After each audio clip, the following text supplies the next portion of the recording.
Stargirl's stellar premiere, HBO Max is a maximum mess, and Henry Cavill's Superman will return. All of this and more tonight on The Real Super Geeks. Welcome to the first hour. We almost didn't do the internet opener. And it's really the Super Geeks. This has been, welcome to our show this week. It's been a crazy week out in the world as the world pandemic continues, and riots are happening in the streets, and so we're going to talk about other stuff. If you've been on Twitch with us up till now, you've heard our opinions on the rest of the news. We're going to dive into our usual stable of our geeky news right away. Fun stuff. In a super way. Let's check in with our co-hosts this week and see how you're doing. Let's keep it short, folks, since we're starting late. And we will start with the Eyebrows of Doom, Ross Bullock. How are you doing this week, Ross? Doing pretty good overall. Good. So, like I was saying earlier, got qualified for some more CARE Act money, so I'm good for the month. Yes, congratulations. And over in Colorado, Travis Linton, how are you doing? Could be better, could be worse. Hanging in there. Not much else to say. Travis, tell us a quick thing about the series of posts you've made over the last week or so on the Star Trek Facebook group that you are one of the admins for that has been the focus of a lot of discussion. Oh, you're talking about the countdown, the month-long countdown. This has been a daily post every day. Every day. Mm-hmm. And I'm currently counting down the top 30 Star Trek protagonists. I may or may not be stretching the word protagonist a bit because there's a couple of controversial characters on said list. But, aside from a few people thinking I rank Elnor way too high and Kirk way too low. I am not among them, by the way. Kirk hater. So next week, you have, I think, a couple more to go, right? I have one more. It wraps up tomorrow. Oh, okay. So next week, we would like to invite you to go through your list quickly and tell us a little bit about how what the reaction's been like on the Facebook group, the Star Trek Facebook group. I think it'd be interesting, and we can, argue amongst ourselves around your rankings. I'm sure everyone saw the rankings and replied in rational and reasoned manners. Oh, don't people always do that? Especially on Facebook? Especially on Facebook. So I'm glad you chimed in there, Jason, because you're next on the list. How are you doing? You're in Utah. Are you surviving? Oh, yeah, we're surviving. It's getting really hot, like in the 90s now, but it's dry. So apparently the dry heat is way better than the humid heat of Florida. So I can appreciate it. It really is. You will appreciate it. I told you. Just we're about to reopen the office where I'm at, so wow.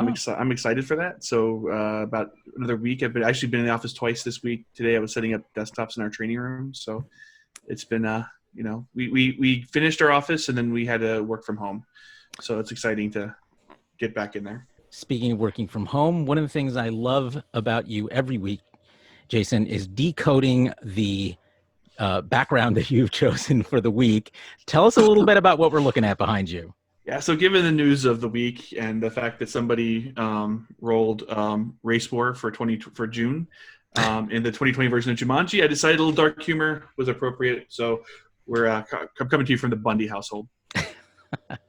Is your hand down your pants? Of course. Which brings us to Sean O'Halloran, who, are you even wearing pants this week, Sean? I am. I thought about taking them off, but that would be lewd. And I have to maintain some decorum now that I can add fan film producer to my resume. Yes, we're going to be giving the folks at home both a teaser of the fan film you made with your two adorable sons. Star Trek fan film. So we're going to take a look at the teaser and then at the end of the show, air the whole thing, which is about 13 minutes long, right? Yep. 12 minutes, 48 seconds, I think, something like that. Yep. Excellent. I do take exception at the idea that fan film producers have to have decorum because we've seen that they don't.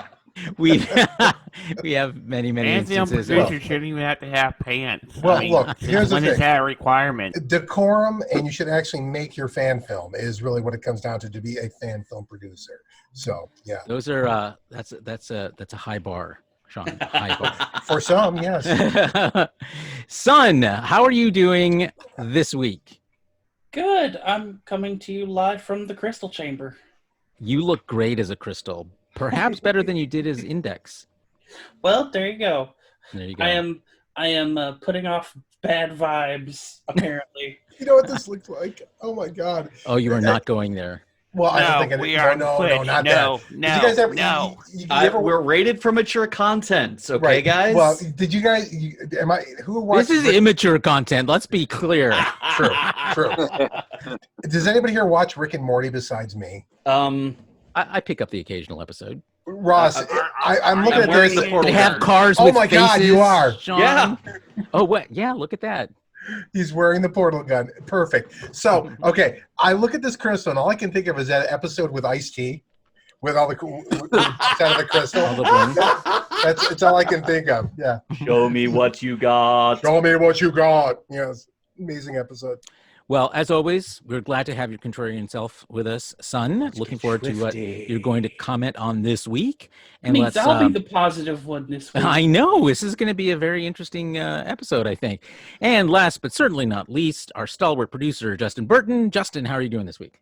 I'm doing quite well. It's been relatively quiet in my town. Well, at least until tomorrow. Other than that, yeah, just finally getting settled in my new apartment, and Your new and apartment helping looks, John edit his fan symbol. Your new apartment looks strangely familiar. Yeah, like the condo. Like there was Yeah. a family that used to live in it or something. Yeah, I kind of, had Yeah, they're to in the basement. borrow from Jason's idea. So, real quick shout out to Justin. That I would like to thank Justin for his help with me on my fan film. I had one effect, a phaser effect, I needed to put in there, and Justin worked it out for me. He did a little bit of audio editing to make it even sweeter, and a little bit of editing in the beginning. And I'm really, really pleased with how it turned out. Great. So, We're looking forward to props, seeing Justin. that Yep. later in the show. Excellent. And Thank you. let's see. We got everyone. Yes.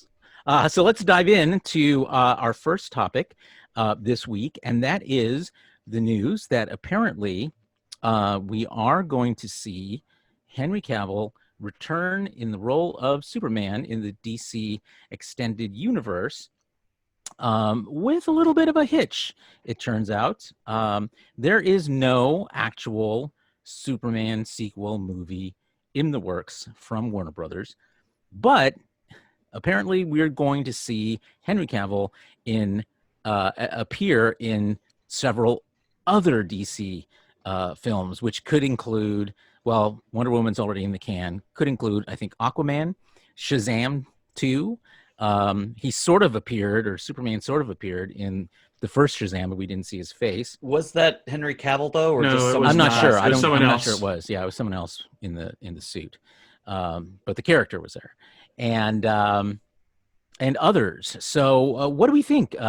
What's our hot take on the return of Superman to the big screen? Kinda. So Let's when start we're with you, not, Ross. Sorry, go ahead, well- son. You can start. Yeah, go ahead. so when we're not getting Geralt of Rivia, we're having Superman Cavill cameo. Awesome. Taking a very cavalier approach. Well, this is pretty cool. It'll depend on how they do it. I mean, if it's Superman showing up and lending a hand at a key moment, I think that's pretty cool. And with no Superman movie, it's not directly tying in to a potential sequel yet.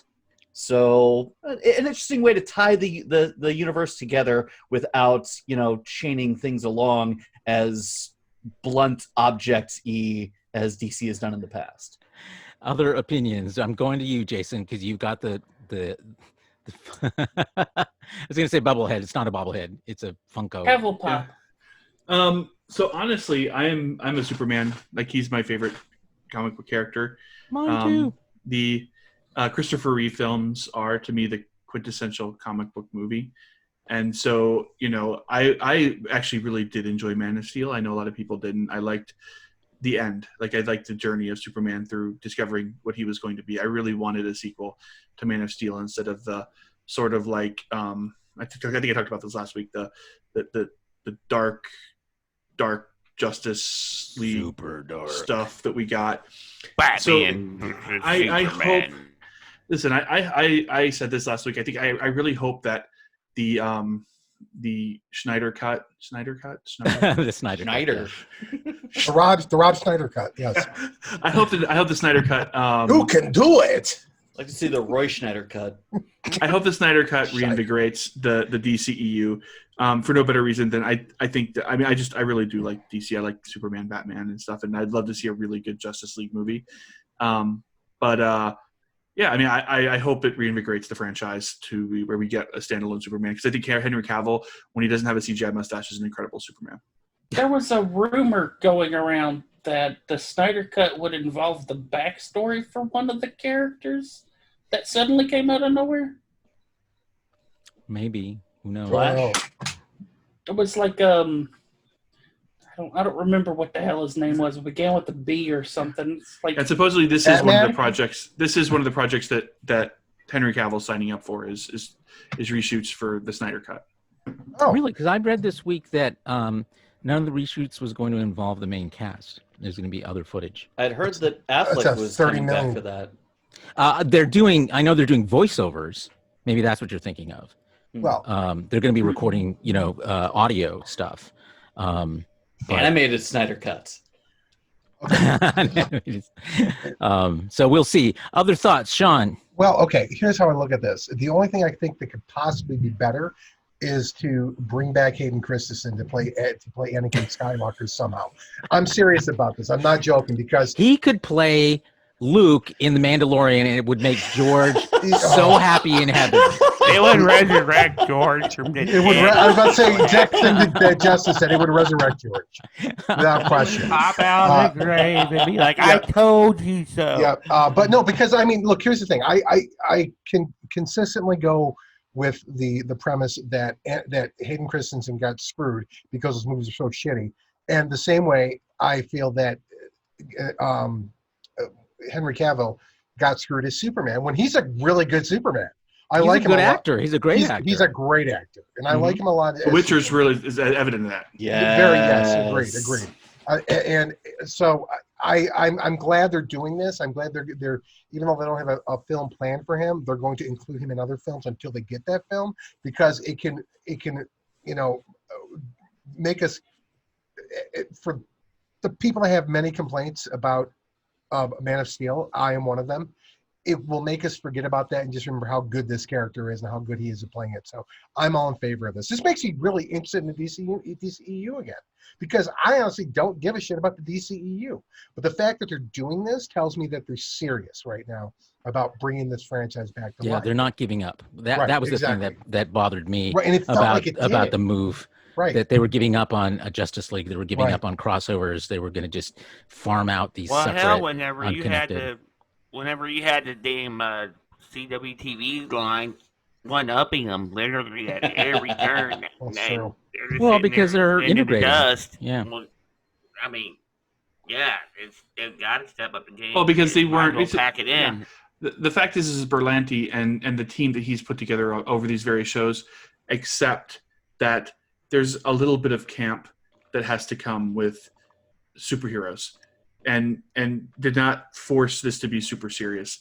We're going to talk about a really campy one of his shows down the line tonight, right? Indeed, actually, right after this. How seriously are you going to take a talking psychic gorilla?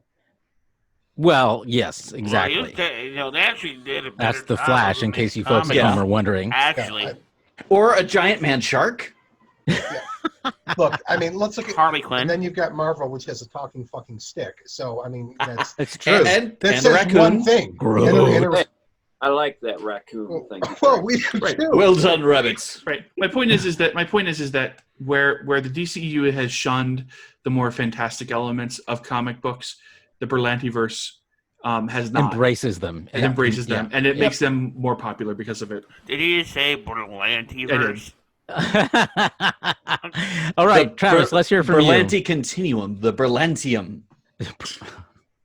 Oh, there you And go. by the way, Travis, Berlantinium. Rocket is my favorite character in the entire Marvel universe. I'm He's just pretty saying. cool. He's pretty cool. Okay, Travis, hit it. I don't really have much of an opinion. I never saw a single Henry Cavill Superman film, and it's not really on my bucket list. As controversial. Thank you, Jason. As controversial as this might seem, I can appreciate the concept of Superman, but I really don't think he's that interesting a hero. I mean, there are many who agree with you. I'm not among them. I think Superman is the quintessential American superhero. He is the original superhero. Yeah, and I think that, like when I was a kid, I always tried to get my hair to do the little S curl. Well, tails kind of have that beat. Yeah, I tried. Couldn't do it. John Henry. I like you, Sean. I was not a fan of Man of Steel. I mean, I liked it as a film. I just didn't like it as a Superman film because Superman. It would have been okay as a Batman film if they let play Superman put Batman in there.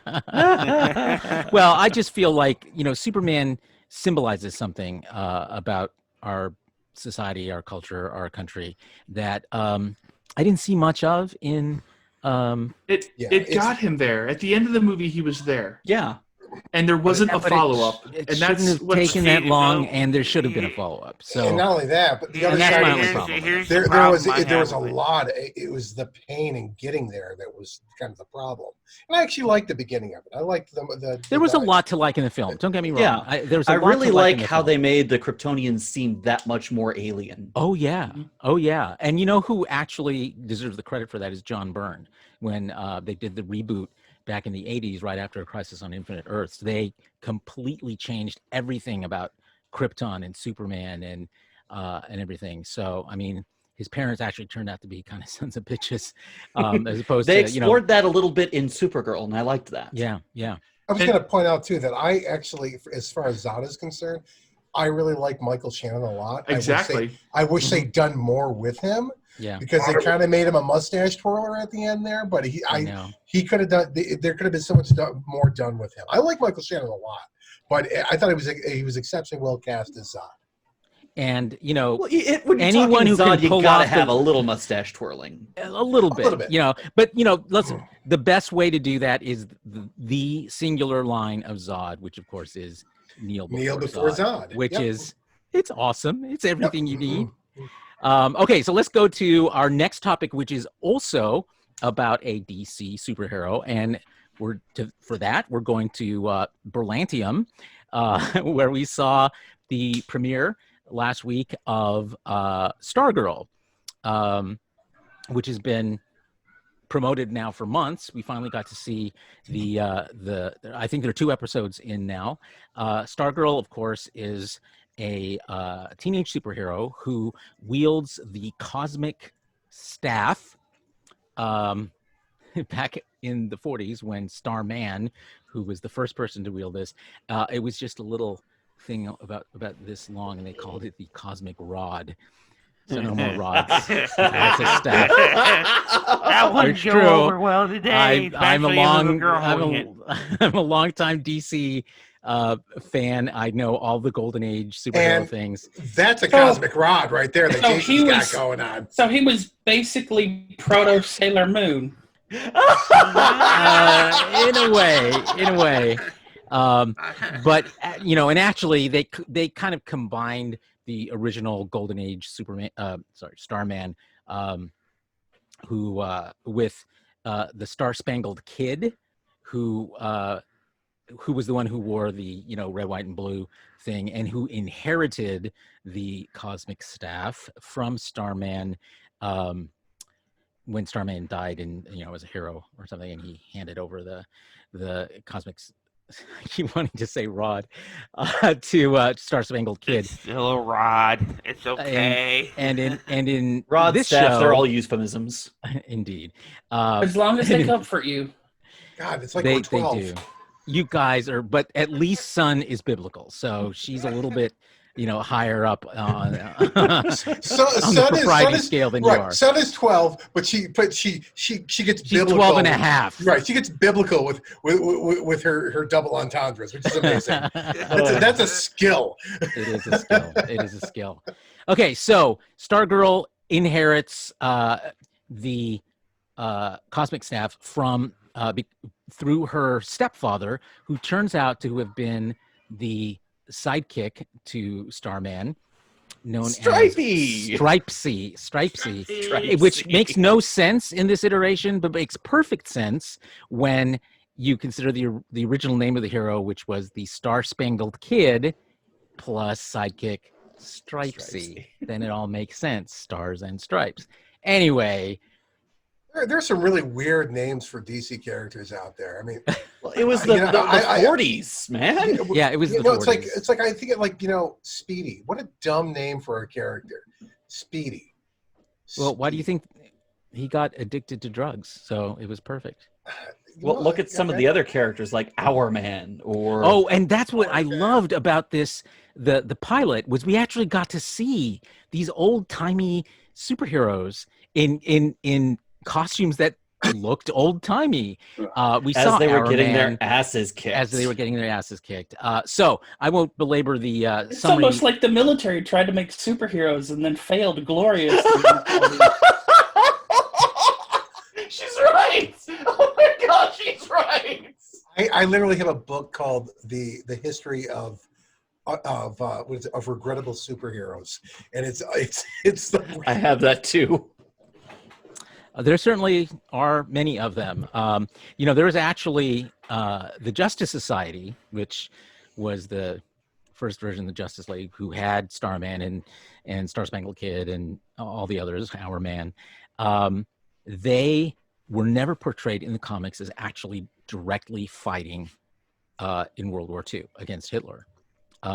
It was a rule. They went after spies and stuff domestically. And in the 80s, when Roy Thomas was writing the new version of the Justice Society, we found out why. They came up with an in-universe reason for why they were not allowed, why they never actually went to help in the war. I mean, you had Superman, for Christ's sake, and you couldn't. Why wasn't he helping the war effort directly? Because the war would be over. No, this was while the war was going on. Well, story-wise, if you had Superman fighting in World War II, the war would be done. Oh, would be over. Yeah, you're right. I mean, have you guys seen Red Sun yet? Well, there's that. Yeah. No, I want to. But also, I mean, look at what they did with Watchmen. Watch it. They actually did that, where Nixon pleaded with Dr. Manhattan to help them out in Vietnam. He shows up 2 days later. The North Vietnamese surrender. Yeah. So the in-universe explanation for this builds out of the fact that Adolf Hitler was obsessed with the occult, and so he actually got, I think, the Holy Grail and the whatever they call the staff that The Jesus Spear of got. Destiny. Spear of Destiny. Thank you. And So now we're just doing the Hellboy premise. well, Now we're just going what he ended up bad doing Flash was season. he created this magical barrier that kept superheroes from coming into Europe. So that was and Superman, of course, is highly susceptible to magic. So that's why. But enough about that. Sorry, I went off on that tangent. My bad. Other thoughts on Stargirl? Ross, let's start with you. I thought it was really fun. I was a little confused at first. I'd heard that the series was supposed to take place on Earth 2, but nothing I saw in the show really said Earth 2, as far as I know. The series just takes place on Earth 1 with the Flash and everybody else. But I really liked it. The main character's core journey, her pain at having an absentee father, and then kind of fighting against this new father figure that's there as they move across the country, upending their lives. And then she gets a magic staff and suddenly thrust into a whole new world, kind of paralleling her own real life journey with this new life that she's going to be seeing ahead of herself. The introduction to the Justice Society as they were being wiped out by the villains was rather striking, and I think there's a lot to this series that I'm going to enjoy. Yeah, I definitely hope they pick up on that and we see more of that, because it gives it a I don't know, just this sense of more depth. If anything, I want to see more of the Earth 2 vibe that we're supposed to be getting. Well, the Justice Society was on Earth 2. I mean, the comics. And so, so you didn't see, they didn't portray all of the things, but like we never saw the Flash, the Jay Garrick Flash, but you do see his helmet. Little winged Yes, helmet. but well, there's little things that we see on Earth too. I'm not talking about the big things like the monorails and the dirigibles that speak alternate universe. I'm talking about the vertical screens. So all of our screens are horizontal on Earth 2. They're all vertical. That's right. Little They're things like portrait, not that landscape. that give little differences that say things are familiar but kind of different. I didn't see any of that, and I'd like to see more of that. Yeah, I'm wondering how closely they're going to end up linking Stargirl to the other DC shows. I mean, they are, I think, in the same universe, but I'm just wondering how much they're going to end up. Well, I think what they'll do at first is they'll probably wait and see how it goes with the audience and before they bring it into the fold with everybody else. So that way, there's you'll introduce this character and then all of a sudden, it's no longer have him around. And Well, I'm you did that saying with that Black as someone Lightning who's too, watched right? the shows before. So to someone coming in as without having seen the rest of the Berlantinium, it's that they wouldn't notice. But as a fan of someone who's watched before, it's one thing I noticed. Mm-hmm. I really like the way it flowed. It is, I don't know, it felt like a '90s movie almost, like one of those afternoon '90 movies where you would, it just felt different. The whole thing, it was actually kind of nice. If we're going to talk about Berlanti's creation on the CW, why not as if it's a location? Why not call it Berlantis? I'm okay with that. You win the internet today, son. Thank you. Berlantis. Other thoughts? Who else got a chance to watch Stargirl this week? I just like the fact that she got a magic rod that thrust her into a new life was just Yes, magic rod and thrusting. The thrust. You know, Rod they really and do portray thrust. pretty well. Like the cosmic staff has its own personality, and of course she's a gymnast, so she gets to. That's how she ends up. Stop. This is Send complaints to Okay. the realsupergeeks@gmail.com. all you're doing is just adding tags to my Pornhub account. That's all you're doing right now. Stop. Again, And send it all works. complaints Give to it a shot. realsupergeeks@gmail.com. Thank you, I think we broke Justin. Jake. Okay, anyone else who watched it who wants to contribute thoughts? Going once, going twice, and we're moving on to topic number 3. And this one comes from it's a couple of stories, but both of them revolve around the unfortunately long dead Jim Henson, who created some characters and franchises that apparently have some real staying power. So we had news this week that Fraggle Rock was completely obtained by HBO, and so you'll be seeing Fraggle Rock on HBO and HBO Max, all the old episodes, but they're also rebooting Fraggle Rock. And extra points to anyone who can sing the theme song to Fraggle Rock. I could whistle it, but I don't think I could sing it. Down the Fraggle Rock. Dude. Yeah. Down Yeah. Fraggle. So This is so all I ever heard when I was a kid. That's all I ever heard as a kid. My favorite part of Fraggle Rock. Fraggle Rock came out when I was in college, so I was a little, out of the demographic. But it was Get so your cares cute. away. Yeah. Worry for Another day. Let the music play. Down a Fraggle Rock. Son, you are hitting on all thrusters this week. I'm Well, she telling has you, Google, that was wonderful. 10 extra No, points. that was from memory. Like, these were 2 different items in the list. And I know I combined them. like, I started singing it as the title for the one for Fraggle Rock. So was it Fraggle Rock originally on HBO to begin with? It was. Yes. It actually was, yes, on Yep. HBO to begin with. Oh my god! But yeah, apparently Apple TV is the one that Right, ordered it was the Apple reboot, TV. Thank you. that not- ordered the not HBO. reboot for Fraggle Rock. Mm-hmm. So we'll we're going to get new the old episodes on HBO Max, but we're going to get the new episodes. No, on Apple they're TV. all on Apple TV. I misspoke. Oh. Son is correct. Well, Apple all right TV then. Plus obtained Hey, all Carlos. the old episodes. So we'll be seeing more Fraggle Rock, and Jim Henson's Labyrinth is going to get a sequel. And of course, this is a cult favorite film from the 80s. starring My wife an loves this evil David Bowie, who actually pulls it off. I haven't seen it in like 30 years, but pulled it off. From my memory of having watched it. It was a pretty good show. So, Son, you posted this on Trello. What more do you want to tell us? Okay, so basically, the sequel for Labyrinth has been in development hell for well over 2 decades at this point. Oh, that makes sense because it came out in '87. Yeah. Yeah. And it's been passed around. The idea's been rewritten, and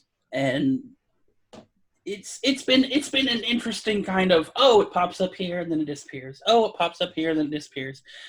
Well, now they actually have a director for the thing. Like, they've hired a director for the sequel, and this guy named Scott Derrickson is set to direct a Labyrinth sequel. But what fascinated me in the headline was the fact that TriStar Pictures still exists. Really? Yeah, it basically went bankrupt, but still sort of existed. So Bankruptcy doesn't dissolve a company. It just Right. Does Columbia still own it? I'm not sure. I'm not sure. Still around? Yeah, let's find out. Yes. Why don't you find that out while Son continues? It's still owned by Carry Sony. on. It is still owned by Sony. Okay. Right, Columbia, Sony. Yep. So yeah, basically, as far as I've been hearing, I didn't really read it from the Deadline article, but the conversations that I've been hearing back and forth is that the Henson Company bought this property back from Disney at about the same time that they bought the Dark Crystal for Age of Resistance. And that's the reason this is being made, is because it's being made on the Henson Company dime. But I thought the Henson Company sold out to Disney. No, no, they sold the Muppets. The Muppets. Yeah. They didn't sell the company. Yeah, the Henson Company is part of Warner Brothers.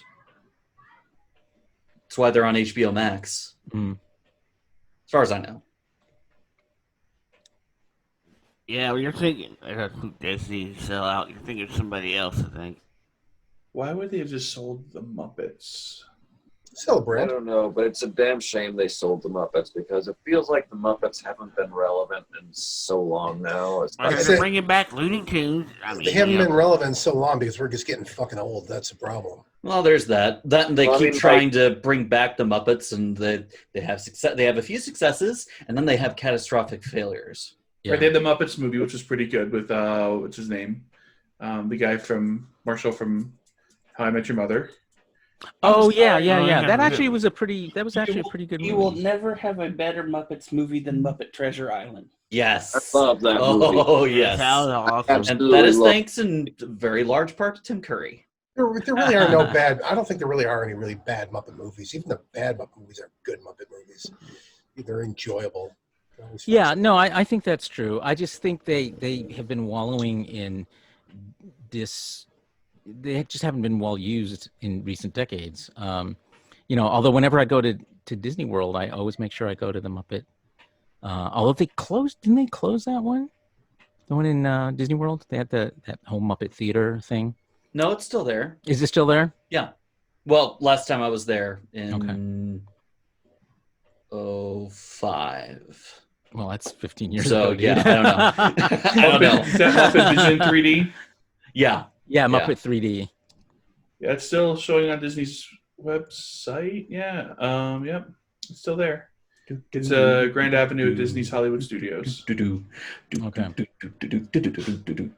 Yeah, no, I mean the original show in the 70s, which was actually bankrolled by England's ITV production folks, was utterly brilliant, and it became this. The thing that was so awesome about it was that it became this venue for like super famous people. Like everyone wanted to appear with the Muppets. And so they would have these great production numbers. I remember one with Linda Ronstadt. Yes, I know what you're Remember talking that one? about. And she's surrounded by Muppets and singing some song about a swamp. And so you all these swamp creatures. It It was awesome. My favorite one is Fever. Oh yes. Oh Fever when yeah. you hold me tight. It's been so long since Fever. I've seen any of those movies. I think my favorite Muppet Show sketch would probably be John Cleese when he was on Pigs in Space. That one always gets me. Yeah, Pigs in Space was just brilliant. Yes. You know, like some of these images are so burned into my memory. Like whenever they introduced Miss Piggy's character on Pigs in Space, you know, and she'd appear on the screen, and she always went like that. She'd be like, "Oh, I'm so cute," and then disappear to the. She did. I'm finally realizing where I got my contrarianness from. Miss Piggy. No, Waldorf and Statler. Oh yes, they're my favorite part of Muppet CBD. Oh. Yeah, Statler and Waldorf were utterly brilliant. Yeah, and I also loved Kermit's nephew, Robin. Everybody loved Robin. Robin was At just least so he didn't cute. What was that? At least he didn't panic. Right. Yes, indeed. Yeah, Robin was like the likable, scrappy dude. Yeah. Well, and then Yes. Scooter. I liked Scooter. I mean, they had such great characters, you know. I've always been fond of both Fozzie and Gonzo. Yes, I do a Wonka, fair. wonka. Yeah, I do a fair Fozzie. I don't do a very great Gonzo. But Gonzo is just so delightfully obtuse. I just, you know, and the fact that he loves this chicken, it's just. Yeah, I think my growing up, one of my favorite childhood books was "There Is a Monster at the End of This Book," starring Gonzo. And when my son was younger, I made sure to go on eBay and find myself a copy, and we read that every night for probably the better part of a year. I read SpongeBob books with the voices.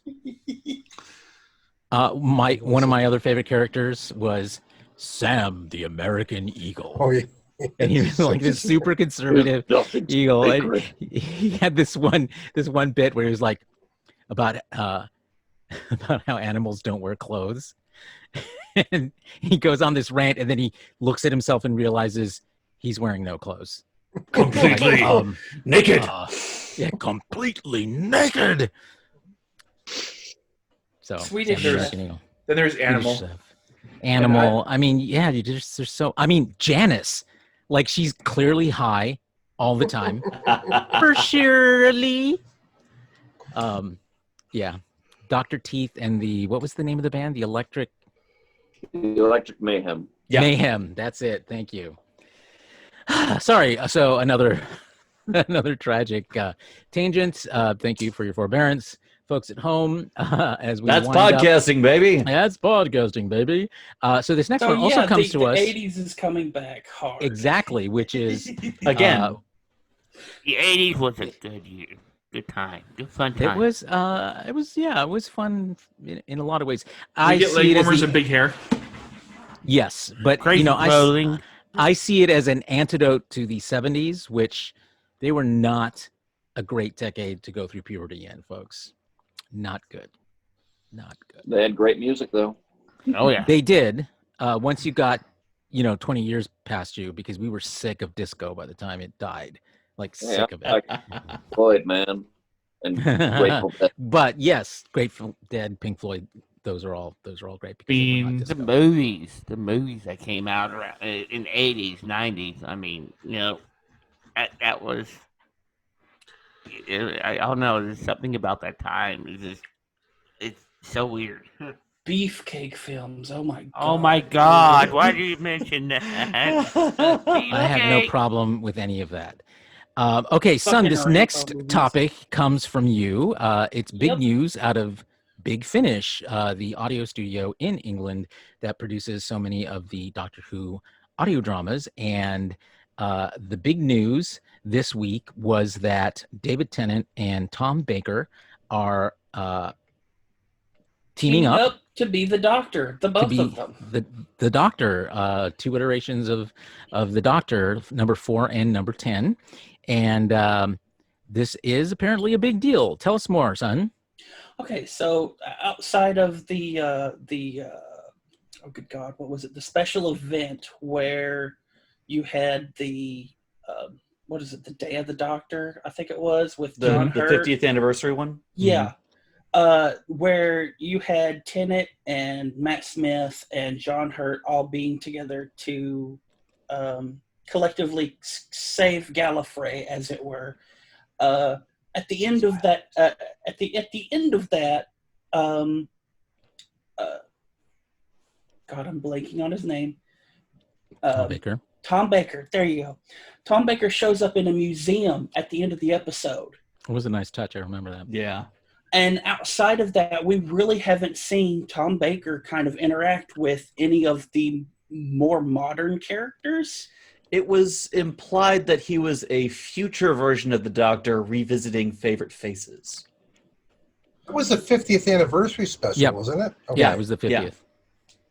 But in this, Big Finish got the idea that as they're starting to roll out their new series of audio dramas, which are fully cast at this point, like their full audio cast, they have a voice actor for everything instead of having someone do voices. They got both Tennant and Baker to come together for for the first one of these audio podcasts, and it's called Out of Time, and it talks about this place called the Cathedral of Contemplation, which is really fun because it's supposed to be like separated from the universe, but it like opens it. It's basically like the room of requirement in the Doctor Who universe. It shows up when you need it, and it's for like contemplation and solace when you don't want to do the thing you need to go and do, which The Doctor does a lot. Yeah. So basically, all the walls all the dimensional walls, which keep the time separated in this cathedral, start breaking down because guess who's invading? Daleks. Of course. Of course. Of So course. that it seems like it will be a very exciting audio production. Is this a part of the Time Lord Victorious event that they were advertising a while ago? I'm not sure, honestly. It doesn't say so in any of it. Of the pre-reboot Doctors, the only one that I cared about at all was Tom Baker. See, most of the people you talk to will say that exact thing, and that's because he was on PBS all the time. That's the Doctor I first came about was Baker. So I Me mean, too. I still thought it sucked though. But Yeah, it did suck. But I liked him. Like, he looked the part, and, you know? And to It be was honest, unique. it's like, see, as difficult of a time as I have watching any of the old Doctor Who, the pre-reboot Doctor Who, one thing I say about Tom Baker is he was written funny, and he came off. The performances were very clever, and he was enjoyable to watch. But yeah, it's just I just can't take much of it. I know, it's just it's like I'm derided as not being a true Whovian because I don't like the old shit. Yeah, Like, okay. Our mutual friend David O'Neill, shout out to my overweight friend David O'Neill, loves old Who and takes me to task constantly for not liking old Who. I didn't get it. I watched a couple of the old episodes when oh damn, who's that? I don't know. Okay. He's eating potato was chips. me. chips. I was rolling up papers, wrappers, so they didn't fly away in the wind. Sorry about that. My bad. I didn't get into Sean. Doctor Who until the new stuff. So Eccleston was my first introduction to the Doctor. My favorites is probably going to be a bit of Matt Smith and Capaldi. George is the main reason I got into it. So I like some of the old Who. I went back and watched a lot of the first Doctor is what I've seen the most of. I haven't really seen a lot of Tom Baker, but I know him by reputation. I know he's well regarded by the fan base, so I'm interested to see what he does. I like some of his later audio work. I loved his appearance on Star Wars Rebels, so this should be fun. Yeah. Do we know when it's going to come out, son? It's available for pre-order right now because they've Okay. had to go from physical to digital. Oh, right. Of Yeah, course. because of the pandemic. Pandemic. Other than going to the Big Finish website, I don't think has a date yet. Just that it's it's coming. Like everything else that was All right. put on hold. Well, I'll definitely give it a shot because it being an audio drama, you don't have to worry about the very distracting, terrible production values of early Who, and you can focus on the acting and the writing, which I'm certainly willing to give it a shot. Anyone else? I do Yeah, want to go say ahead. one thing though. This is a completely different tangent. You guys were talking about Red Sun earlier, right? Mhm, Yeah. I Right. was at Walmart, saw a nice little Blu-ray DVD for Red Sun and all that kind of stuff. What I was not expecting was to find Blu-rays and regular DVDs of Sonic the Hedgehog movie that came out in February. There's a Why? sequel coming. Actually, I They actually announced a watched that sequel. movie. Oh yeah, of course they did. Who saw it? Who saw it? But it's The Sonic already movie? I haven't seen it Yeah. yet. I haven't seen Sonic it. movie's amazing. It's really good. I actually really liked it, and Yeah, remember, it was in my opinion it was controversial when they did that first trailer. or teaser, Right, whatever. it Well, was. yeah, 'cause it was a horror weird. show. It was a horror show. It was like that It was that shitty. proto Baby Yoda I shared with you guys earlier. It's like the Whoa. designers knew what the uncanny valley was and aimed right for it. Yeah, it was their target. They're like, Do you know that. what?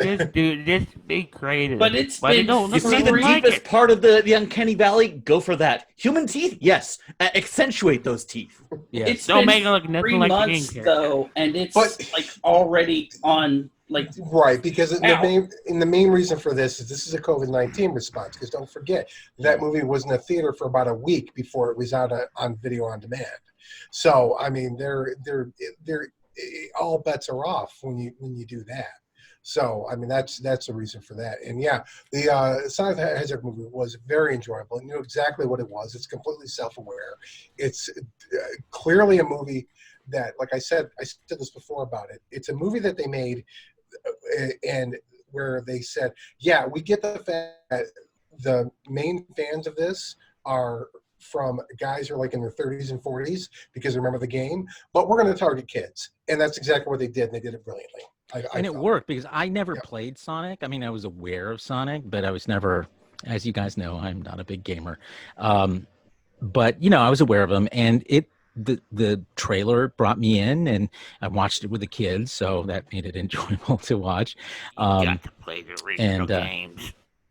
Yeah, so I liked it. I thought the story held together, and a lot of video game movies don't really make that transition very well, but this one, I think this one did. It's paint by numbers, but who cares? I mean, it's a fun ride. It's like I said, it's completely self-aware. It's fine. I do have one objection. At the end of the movie, James Marsden gets the woman. And that should never happen. Under any scenario, James Marsden never gets girl. The girl.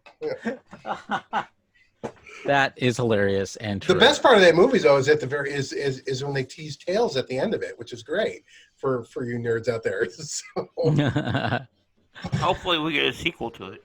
Now, wake me up when we see Knuckles. oh, there'll be a sequel to that. That's a moneymaker. there's already a sequel. Mm-hmm. Like it's been announced that there's There will be a sequel to this movie. Yeah. Oh, good. Yep. Okay, well, let's move on to our next topic, which was big news this week. We teased it on last week's show, and that was the impending launch of the long-heralded HBO Max, which finally went live to great disappointment. Yeah. You see this? At least This is my yes, I'll surprise act face. Part of everyone's joke now. It just seemed like a reskin version of HBO Now, so that's why I guess I wasn't super like. It is pretty much, yeah. I wasn't impressed or not depressed. I wasn't like I didn't get the outrage. Oh, Carlos, you was getting ready to do what I was getting ready to do. Oh, I have, I put up the graphics for everything. I have. Samurai Jack. Yeah, I have never been a fan of the HBO Go and HBO Now GUI. I think it's terrible. and it always has been. It's better on Apple TV than it is elsewhere because Apple TV has a standard format for all of their apps, right. and that they impose, and that gives it a little bit more cohesiveness in terms of finding your way around. Is yours the desktop or the Apple app?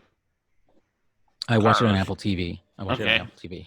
I just downloaded the app from the Samsung store because Samsung is the only smart TV right now that has the Max app. So I actually didn't get a chance to. I thought Apple did too. Apple doesn't make a TV though. Right, but I mean they have the app. No, right. I'm saying as far as smart TVs are concerned, the only one that has it right now is Samsung. Yeah, but smart TVs aren't like I have a smart TV, I have a smart TV Samsung, but like as okay as it is, like I'd still rather have an Apple TV. Yeah, me too. I think apps on the smart TVs, they tend to age badly and quickly. I have an older Samsung smart TV.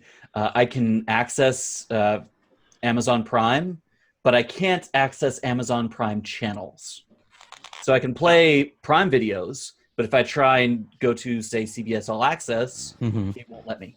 Yeah, anything before 2017 or 2018 for CBS All Access will not work. That's a DRM thing. That's what that has to do with. That's because the circuitry or whatever in that it's not encoded the way they want it for that. That's what that's. That is so stupid. It is incredibly stupid. I totally agree because I have 3 Samsung, 4 actually, but my 2 newer ones, I have no problem with the apps. It's the 2 that are like a year or so behind that's the issue.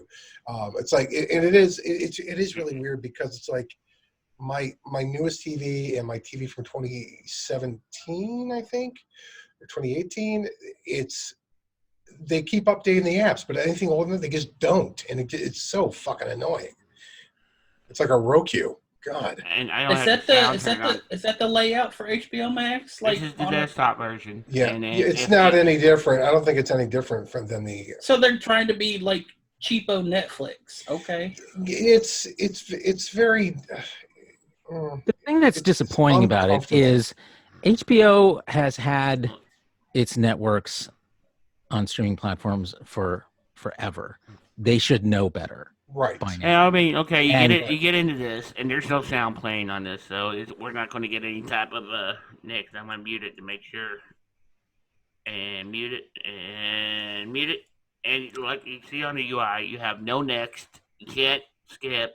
You have to literally you have nothing over here on the side to do any of that. You got. I just don't like the suggestions they offer. Like. I mean, and this is the same. I guess it's similar complaint for Netflix and even Amazon Prime. Like instead of being able, I actually still miss being able to walk through a video store through alphabetical order, so you could see everything, and then for the new releases, and then look through the genre pieces, and then again being able to take your time to browse. The idea of them promoting certain content over other content is very frustrating for me. Come to the Midwest. We have Family Video. Still exists, huh? Yeah. So I really recommend, if you haven't read it yet, folks at home, read the review from Gizmodo that we have linked in the Trello. That the headline is pretty mean. HBO Max is a mess. And they give some very specific reasons, among them the UI that you pointed out, Justin, and a lot of questionable prioritization around the content that they offer. Like they went on about how it's like, do we really need to feature Big Bang Theory that much? Yeah, they have 500 million reasons why they need to feature Big Bang Theory that much. I guess. I mean, anyway, so remember last week, our question of the week was, are you planning on trying out HBO Max? And my answer last week was no, because primarily Comcast had not agreed to carry HBO Max and offer it to its subscribers. Hasn't that changed? That changed last minute. Comcast and Warner Media came to an agreement in which Comcast now offers it. So now I get it for free. So yep. I guess I'll try it out. Yeah, I contacted. There was some confusion earlier this week about specifically what AT&T plans and DirecTV plans you had to have in order to get it for free. I was kind of freaking out there, so I did call up DirecTV and come to find out that because I am an HBO subscriber on my particular plan, I do get it for free. So yay.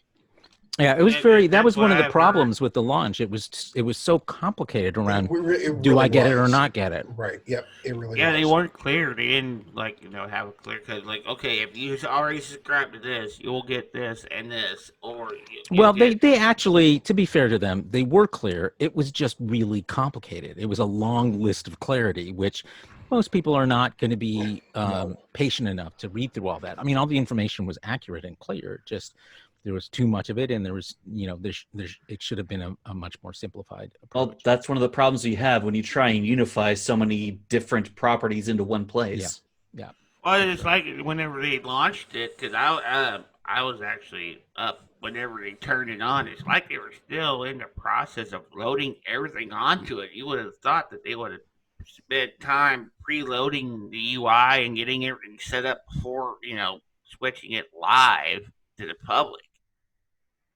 It's just like they rebranded the HBO Now UI. You'd think, but yeah, I mean, they're acting like they've never done this before, and the reality is they have many times, and it points to some real problems, I think, around how they're managing their HBO properties and their other properties. That someone's making decisions that are cutting out the people who know better.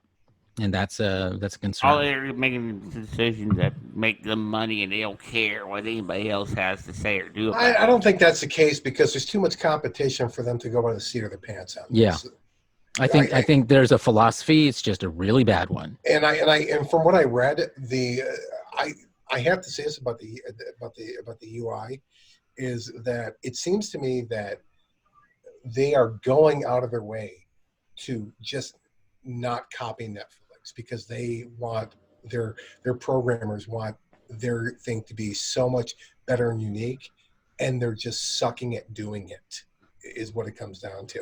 What they should do is just carbon copy fucking Netflix. Just do that. They should, because it's a UI people know and like. Right, exactly. And you should take advantage of that. Yep. Yeah, but I'm not a fan of Netflix's UI either, though. Like, but at least you know what it is. Blasphemy. No, but I mean, find like trying to find something on Netflix. I use Netflix less and less every day because the challenge of finding something watchable.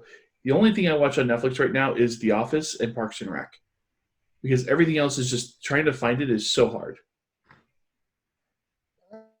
I don't have that experience with it. I have a use very the long desktop list app. of things to watch, and they target things to me, and I log in or I get emails that say, we think you're going to love these new shows that are coming in the next, They send it to 3-4 my weeks. phone. That's how I Every time they do that to me, I yell at my phone and I say, "Motherfucker, it's already in my list. Stop bugging me." Because I'm way ahead of the curve on Netflix. Jeez. Well, okay, so we're going to close out this topic with one last question. Now that we're a week in, anybody else besides me going to give HBO Max a try? Sean, No. sounds like you are. Yeah. Well, I'm in. I mean, but I wanted to say something about the content. I will say that I'm impressed with a lot of the content, and I'm not impressed with some of it. For example, the Turner Classic Movie section is fucking amazing. Oh my god! Yes, it is. Yes, it is. They got a lot of good stuff in there. Cartoon Network is really pretty good. The Adult Swim section sucks balls. There's like 7 or 8 titles in the whole damn thing. Oh. But I will say Home Movies is in there, which is fucking great. But seriously, they need an Aqua Teen Hunger Force too. They need way more of the early to mid 2000s content from Adult Swim because Savior, the Renegade Angel. Oh, God. I want to see their low budget, low effort live action Venture Brothers. stuff. Fat Man stuck in internet. That's Quibi, man, and we're talking about that next. So that's where we're going to leave off with HBO Max. We'll come back after we've had a couple weeks to settle in and see if they fix the problems or if it's going to spiral. I'm probably down. going to wait till after the summer once I start getting regular income again. Mm-hmm. Sure, that makes sense. Okay, so let's move on to our next topic, which is the story of the new, I guess we call it television network, What the hell? streaming platform, I guess, called Quibi, which Quibi. launched very recently, and to great fanfare, but as it turned out, not great numbers of people who actually download the app and watch it. They appear to have made a number of really critical mistakes, one of which being that you can only watch it on mobile, although I think they're fixing that now. They do have a web Most access critical of their mistakes. Sense. Common sense. Ugh. Well, they were aiming out of the box, and it was just a bad decision. And sometimes They decisions were like aiming that for work. Go 90s market is what it is. And Well- we see how well that worked for Go90. I mean, the content just isn't there. It's not. The content is there. The problem is, their biggest problem is they were marketing the service, but they weren't marketing the shows. They have a reboot, a sequel, a follow-on to Brooklyn Nine-Nine on this service. Oh yeah. Yeah, but And I mean, no one knew about it. but it's only like, I mean, but it's not another season. It's just kind of like the Office interns, like web series. It's what we used to call a decade ago webisodes. Yeah, webisodes. And like, quite honestly, like I was watching like there's like a show with like Anna Kendrick talking to her like boyfriend sex doll, and like, I mean, the shows just aren't very like engaging at all to me. Meanwhile, Anna Kendrick also has a new show on HBO Max, which I'm going to check out. You know, this is a She's not problem talking with to a service like this. When you come into it, besides everything else you've all discussed, the other problem is that they don't have any, there's no legacy content to draw people in. This is the reason why HBO Max is just blasting you with Big Bang Theory. Because and that's all that seems like the only thing they're advertising is Big Bang Theory on there, and of course the original content that HBO offers. So Quibi doesn't have that. And Trying to advertise Game of Thrones leaves a bit of a sour taste in people's mouths. But there's a lot of there's a lot of people who haven't watched it. Friends is on there. I mean, they could promote Friends a little bit there. more. Yeah. I mean, yeah. So. The Office on there? Well, we've already talked about HBO Max, guys. Now we're talking about Quibi. Yeah.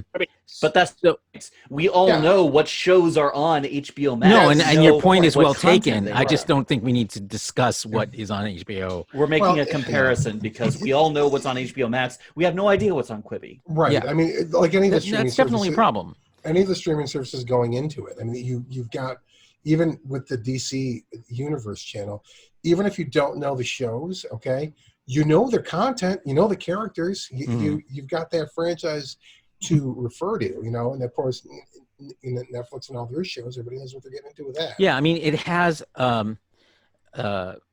no content draw. Right. Exactly. It's a format draw, and I don't think that plays very well in terms Quick of marketing. bites. Yeah, I mean, seriously, this is like web video of 10, 15 years ago.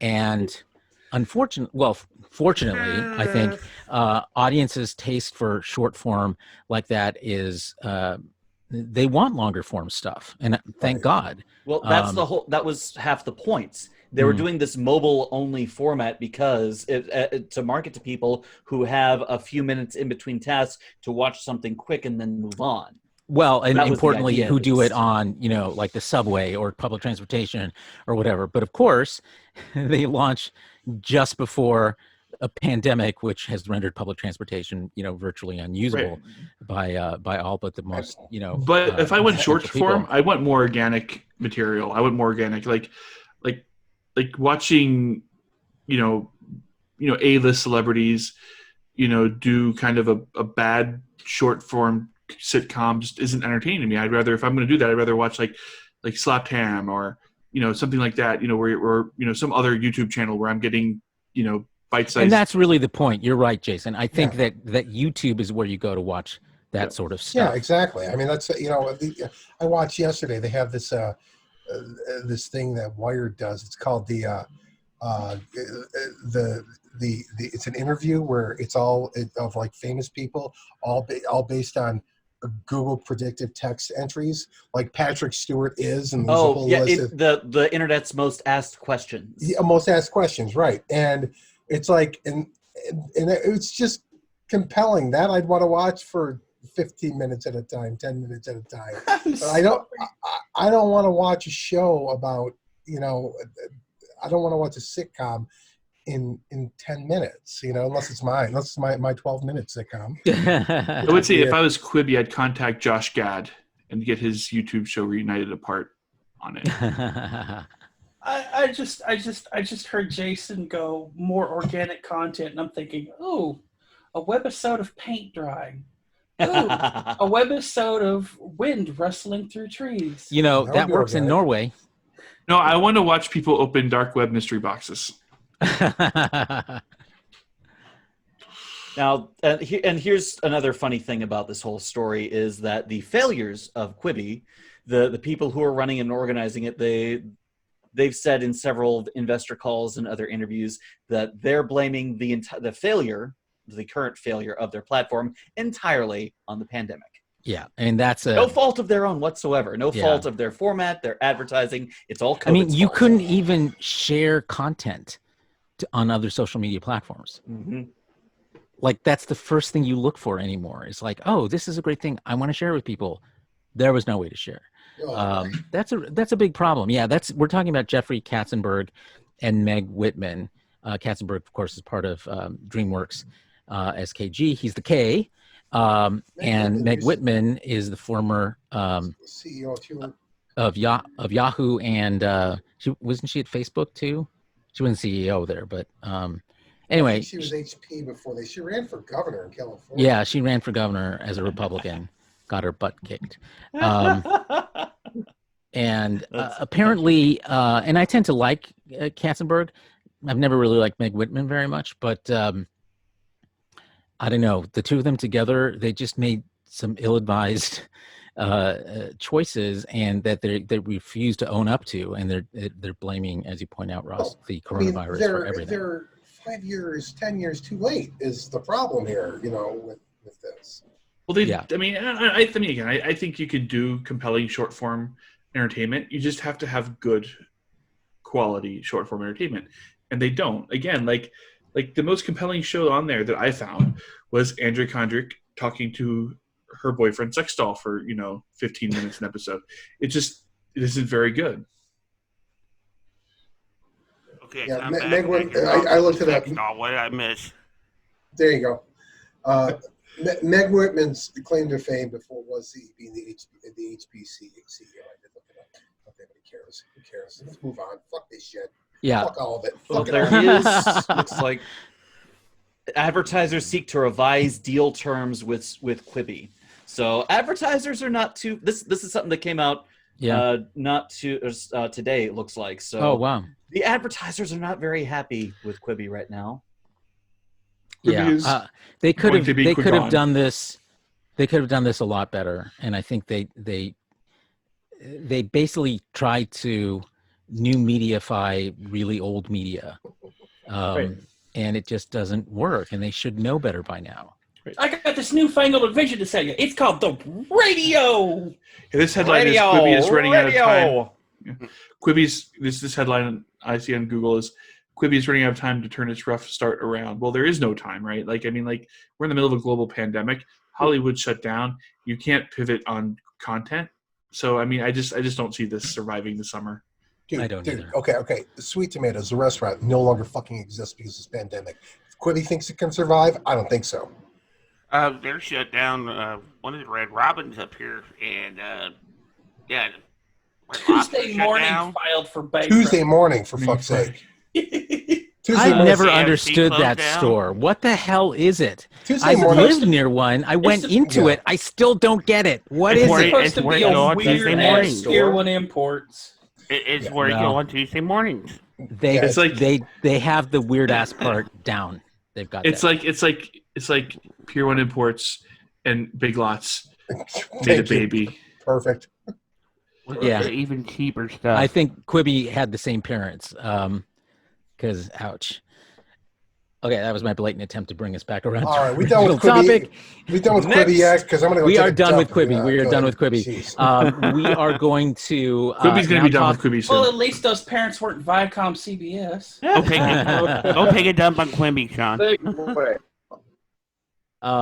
Okay, so we're now entering the Star Trek part of our show. for Finally! tonight. Ross, I would pay you cash money to sing the Star Trek theme with the original horrible lyrics written by Gene Roddenberry in a blatant cash grab so that he would always get royalties and Alexander Courage. Well, if I'm Alexander going to do Courage would that, have I'll need share to prep royalties. first. Anytime Now we can hit those high notes. anytime I'm on Facebook and people extol the virtues of Gene Roddenberry and how he had this awesome vision of the Hold on. post-capitalist Oh, God. socialism, I remind them about his cash grab writing lyrics that were His never used. alcoholism, Oh, yeah. his abusiveness. Yeah. Well, no. yeah. The fact that Ironically enough, he took the rights from half the rights from Alexander Courage by adding the worst lyrics ever to a song. Ever to be known. Yes. Tell you what, exactly. I get to 15 subscribers on Twitch. I'll find the lyrics and I'll try and sing them. There you go. Twitch. The gauntlet has been thrown. Do it. Uh, I'm at 8. I'm at 8. Oh wow. Well, okay. You're more than halfway there. There you go. Travis, were you going to say something? ironically enough, as far as Gene Roddenberry's his like imperfections and flaws are concerned, in the countdown that we were talking about earlier, when I was talking about Kira Nerys, he actually got brought up because Kira Nerys's character, I talk a bit about her faith and it being integral to her character. I remember reading that And one. Yeah. someone actually brought up like Gene Roddenberry's approach to religion, and I had a little bit of an interesting conversation with him. Yeah, he was but an avowed atheist. yes, Yeah, he I- wanted I to find kill it- God more than once. I find it ironic that this man who disavowed organized religion completely, he thought it was Mhm. evil. Created his own religion. Well, he didn't create it, but he has become his own religion. And, and they explicitly apply terms like canon, which is a religious term Yeah. to it. And people deify him and people invoke his name and all the things you see religions do. His It's adherents true. do that. And they Cult of do it. personality. I'm told that they modeled Zephyr Cochrane First Contact off of They did. Yeah.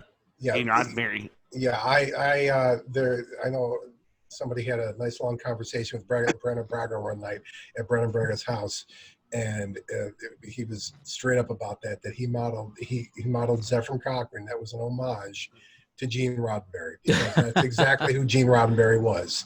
He didn't build this to hearken some great new era for humanity. Dollar signs, naked women on beaches, shit like that. but like yeah, needless to say, like I told the guy, like it can be an alienating feeling sometimes, watching Star Trek and seeing Picard like just straight up compare religion to the dark ages of superstition, ignorance, and fear.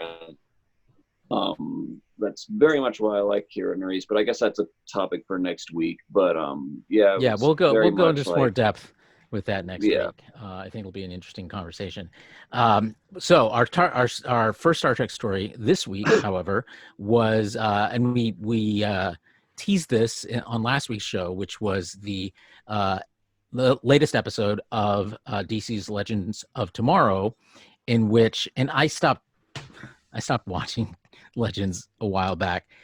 So there's a whole context behind why this happened that, I have no idea what's going on. But essentially, the main characters find themselves trapped on these TV shows that are pretty clearly parodies of Friends, Star Trek. I forget what the other one was. And Downton Abbey, Downton Abbey, of course. And it was a little brilliant, I thought. Who else got a chance to check it out this week? I was the only one who watched it. I don't watch. People are fired. I don't watch Legends. I don't either normally. But I wanted to see. I do, but I am so far behind that it's the problem with these shows is that they are serial in nature. And if They're super serialized. I can't just jump in for one episode. This is when, a couple years ago when Black Mirror did it, I give a shit about Black Mirror. Black Mirror is an anthology anyway. I jumped right in and watched that Star Trek homage episode, but I couldn't do it with this because I'm out of the loop. So yeah, it was. I'll say this: it was cute. The two women who I guess are lovers in real life in the show end up being co-captains of their starship. The name of the show is Star Trip, and everyone wears mini skirts and go-go boots on the ship except the two co-captains. But they used a lot of the same sound effects, and they had a whole con piece of it, which was, I thought, pretty hilarious. And the crew was all androids. Oh yeah, the crew was all androids. That's right. Anyway, it was cute. It's worth checking out as a kind of a one-off on a show that I think has gone way off the rails several seasons back. Legends is pretty out there to begin with. Yeah, kind of a catch-all show for the guys that don't fit, but give them something to do. Yeah, I mean, and I liked the premise of it. I just think the problem with all these time travel shows, and it premiered at a time when there were a lot of time travel shows on television, and the problem with all of them is they end up becoming so formulaic and predictable, and and I get that they've been trying to blow that up a little bit, but I just think there's no way you can get around that new intro that they have. I didn't realize Legends of Tomorrow came out during the Quantum Leap era. What? No, it didn't. No. Cool. No, Quantum Leap was. You said came out with all these other time travel. Yeah, shows. they had that one show on NBC. Timeless. Yeah, Timeless. Yeah, so Timeless. There you go. Yeah. Doctor Who. That's Yeah. throwing that one out there. That's the sound of the joke flying over everybody's head. It just wasn't that good of one. Ouch! Ouch! Okay, so we've exhausted this topic for sure. So let's go to the next Star Trek topic, which was that this year it was the 25th anniversary of the debut of Star Trek Voyager.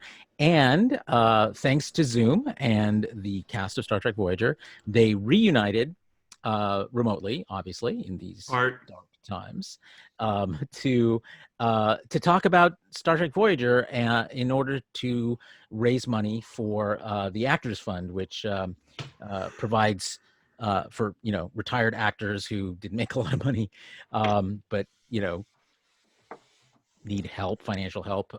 This fund was established, and they raised, I think, what was it, $19,000 or $20,000, which apparently is the most that's ever been raised in one of these, cast reunion type events that apparently they do quite a bit. And people turned out for this thing and gave them money. They raised the money. Some interesting tidbits. I didn't watch the whole thing. I read more than I watched. But one was a thing from Kate Mulgrew, who said, in retrospect, she wishes that they could have a do-over for all of season 1 of Voyager, which I agree with. But Jerry Ryan showed up. She talked a little bit about being on Star Trek Picard. And I think virtually all of the, almost all of the cast. One was missing. Kess wasn't there, right? Oh, she's in jail. Yeah, she's in jail, I think. She's in jail or rehab or something. No, actually, I honestly think she was. I think she was arrested recently again. She was at the end of 2019. I didn't see the for this year. Indecent exposure, wasn't it? No, that was her a few 2015 years ago. arrest. That was This is that was- driving. that was She the continues first to drive couple on times. a revoked license. What I find interesting is that Jason knows her entire criminal history. He has her whole rap sheet. Well, I came up. You're our go-to, Jason. For, You know, I find for it Lean watch. wayward Star Trek actors. I am. I'm the one. Like I know. Like, Maybe this is what the fund was all about, raising money. He's waiting for her to die, obviously. You know who I for find 8 interesting more that years. wasn't. You know who I find interesting that wasn't part of the cast? Manu. Well, he wasn't. Look, he had a great. Why is that interesting? First of all, he's a pariah. Second of all, he was in the damn show for all of exactly 9 episodes. So, I mean. Well, if you would have seen him carrying on Twitter, you would have thought he was deserving the same as the rest of them. Are you serious? No, he did not do that. He implied it. His he's actual thing that he said was, "Oh, I understand why I wasn't invited because I wasn't main cast like they were." But you could tell from the way he wrote it that he basically felt like he should have been invited. And he's a passive aggressive little whenever bitch. he was bitching about the whole Picard thing. Same exact thing. Yeah. Like, oh my God. So they all look really good. Everyone looks good 25 years on. Kate Mulgrew looks fantastic. And this is, on Zoom. Yeah, and I've pointed this out too, that the way that she looks on Orange is the New Black, how she looks so much heavier set, there's 2 things going on with that. 1, makeup. 2, padding. Because every time I've seen her on at the conventions during the Orange is the New Black era, she's fit. She's trim. Yeah. And she's in really good shape. Yeah, she's great. She's a lot of fun. All of these cast members are super convention favorites. I think 25 years on, when Voyager premiered and was on, there were a lot of Star Trek fans who derided it. I was among them. I watched all of it though, but it was sort of my least favorite of all the Star Trek shows up until Enterprise. Anyway, yeah. But I think how bad it could get. Did you? Let's not start that rant. We won't go on that rant. But no rant. Here's the thing. I'm a Star Trek fan. Been a Star Trek fan since 1997, and my feeling on Star Trek is that no matter newbie. I know, really, seriously, compared to some of the my feeling on Star Trek has always been that at the end of the day, even the worst Star Trek is still watchable. I mean, even the worst Star Trek series is still watchable. Not every episode. Some episodes are absolutely fucking unwatchable. But as far as series, well, even the worst Star Trek episode is not as bad as the clip show, the one and only Star Trek clip show. Oh, at the end of season 2. Yeah. Or season 1. It was season 2. Oh yeah, that was the writer's strike. Watch Writer's Strike. Pray over justice. Wait, is Sean actually legit being serious when he says 97? No, I'm legit. That's legit. I didn't become a Star Trek fan until 97. Okay, I was a child in 94. Oh, Jesus. I was watching The Next Generation in daycare, waiting for my mother to get out of the daycare, hospital. I love that. That makes me feel really old. I always tell people. I was born in 81 and was watching Star Trek in the 80s. Right, exactly. Because here's the thing about guys my age, and Jason, how old are you? 43? Jason's frozen. Jason. What's happened? Oh no, he's stuck in slow-mo hell. Jason, come back to us. Okay, when he comes back. Okay, so here's Jason, hold up a piece of paper with your age written on it. I was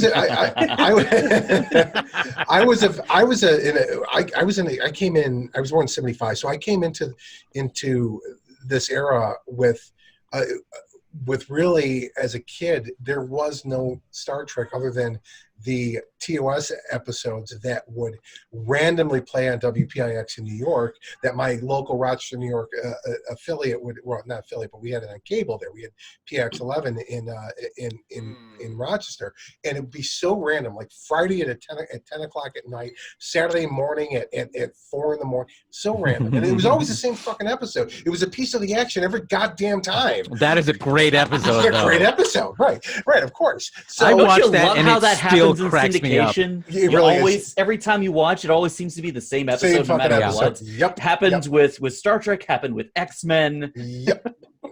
So when Next Generation came in '87, I was 12.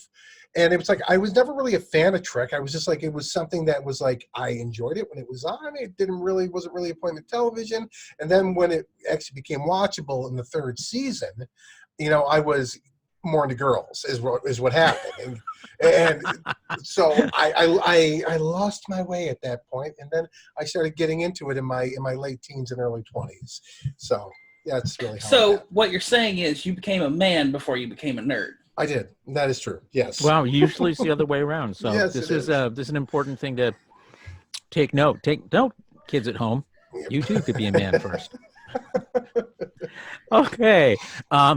So any other thoughts on how Voyager has aged? My sense is, from a cultural perspective, and I think I've mentioned this before on earlier shows, Kate Mulgrew has become like this icon as the first female starship captain, to lead her own show. And a lot of that aspect of Voyager, I think, has aged really well. And I think a lot of people are revising their opinion of it. What have you guys seen around that? It was better than Enterprise. Quite said about the icon that Janeway is. Part of me has to wait until next week to expand on that. But as far as how it's aged, Voyager was probably the Star Trek show that I was first familiar with. I didn't become a bit of a Trekkie until my dad started buying original series DVDs. But when I caught glimpses of it on the television, it was always Voyager. Like straight up Voyager. I knew who Janeway was. I knew who the Doctor was. I knew who Neelix was, particularly because we had a cat named Neelix. But it was very much just that was the Star Trek show I was familiar with, hands down. And for a while, before I watched DS9 and everything, if you'd asked me, I probably would have said that Voyager was my favorite series, mainly because I just loved the concept of a ship being lost in space and trying to get. I did too, yeah. It's a fantastic concept, which is why I show it so much tough love, because of the show it could have been. But yeah, They could have did so much better with that. Yeah, they had a great cast. They really did, and seeing them in this reunion, you really get a sense of that. Yeah, if they would have done the storyline a little bit better, and instead of it being a single reset every single episode, I think we went into this in a little detail in one of the last shows we did. It would have turned out to be a better series. Which to give Enterprise credit, they tried to do that later on, but it did. Some of Voyager's episodes are among Star Trek's best episodes. Yeah. So they definitely, were able to do that. Hey, Jason's back. Jason, you're back. But, I'm sorry, is everybody gone already? I was listening to y'all, but I was asking. That sounds like a I didn't want to interrupt. Yeah. My kid getting me ice. No,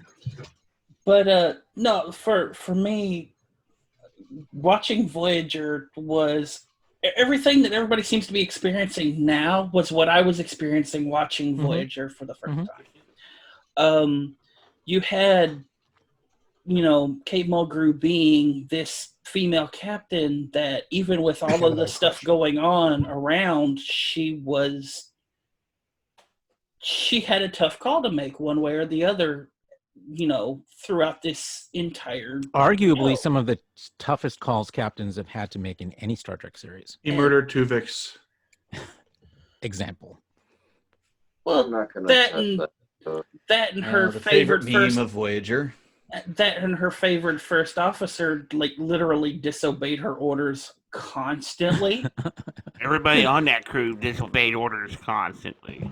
But well, you see that on Discovery too. It's like you have watching Voyager was aspirational for someone like me growing up in watching that.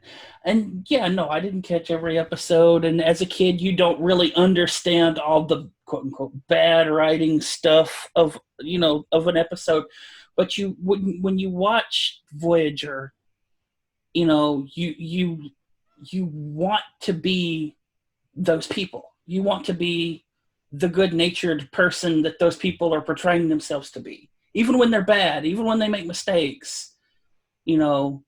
Like you still root for them to come through in the end. I mean, the big two-parter Equinox was. I love that one. Like, I like Equinox. Janeway goes absolutely mental on a vendetta against this dude. And then at the moment where he asks for forgiveness, all of that vindictiveness, it all disappears. And you're like, I want to be that person.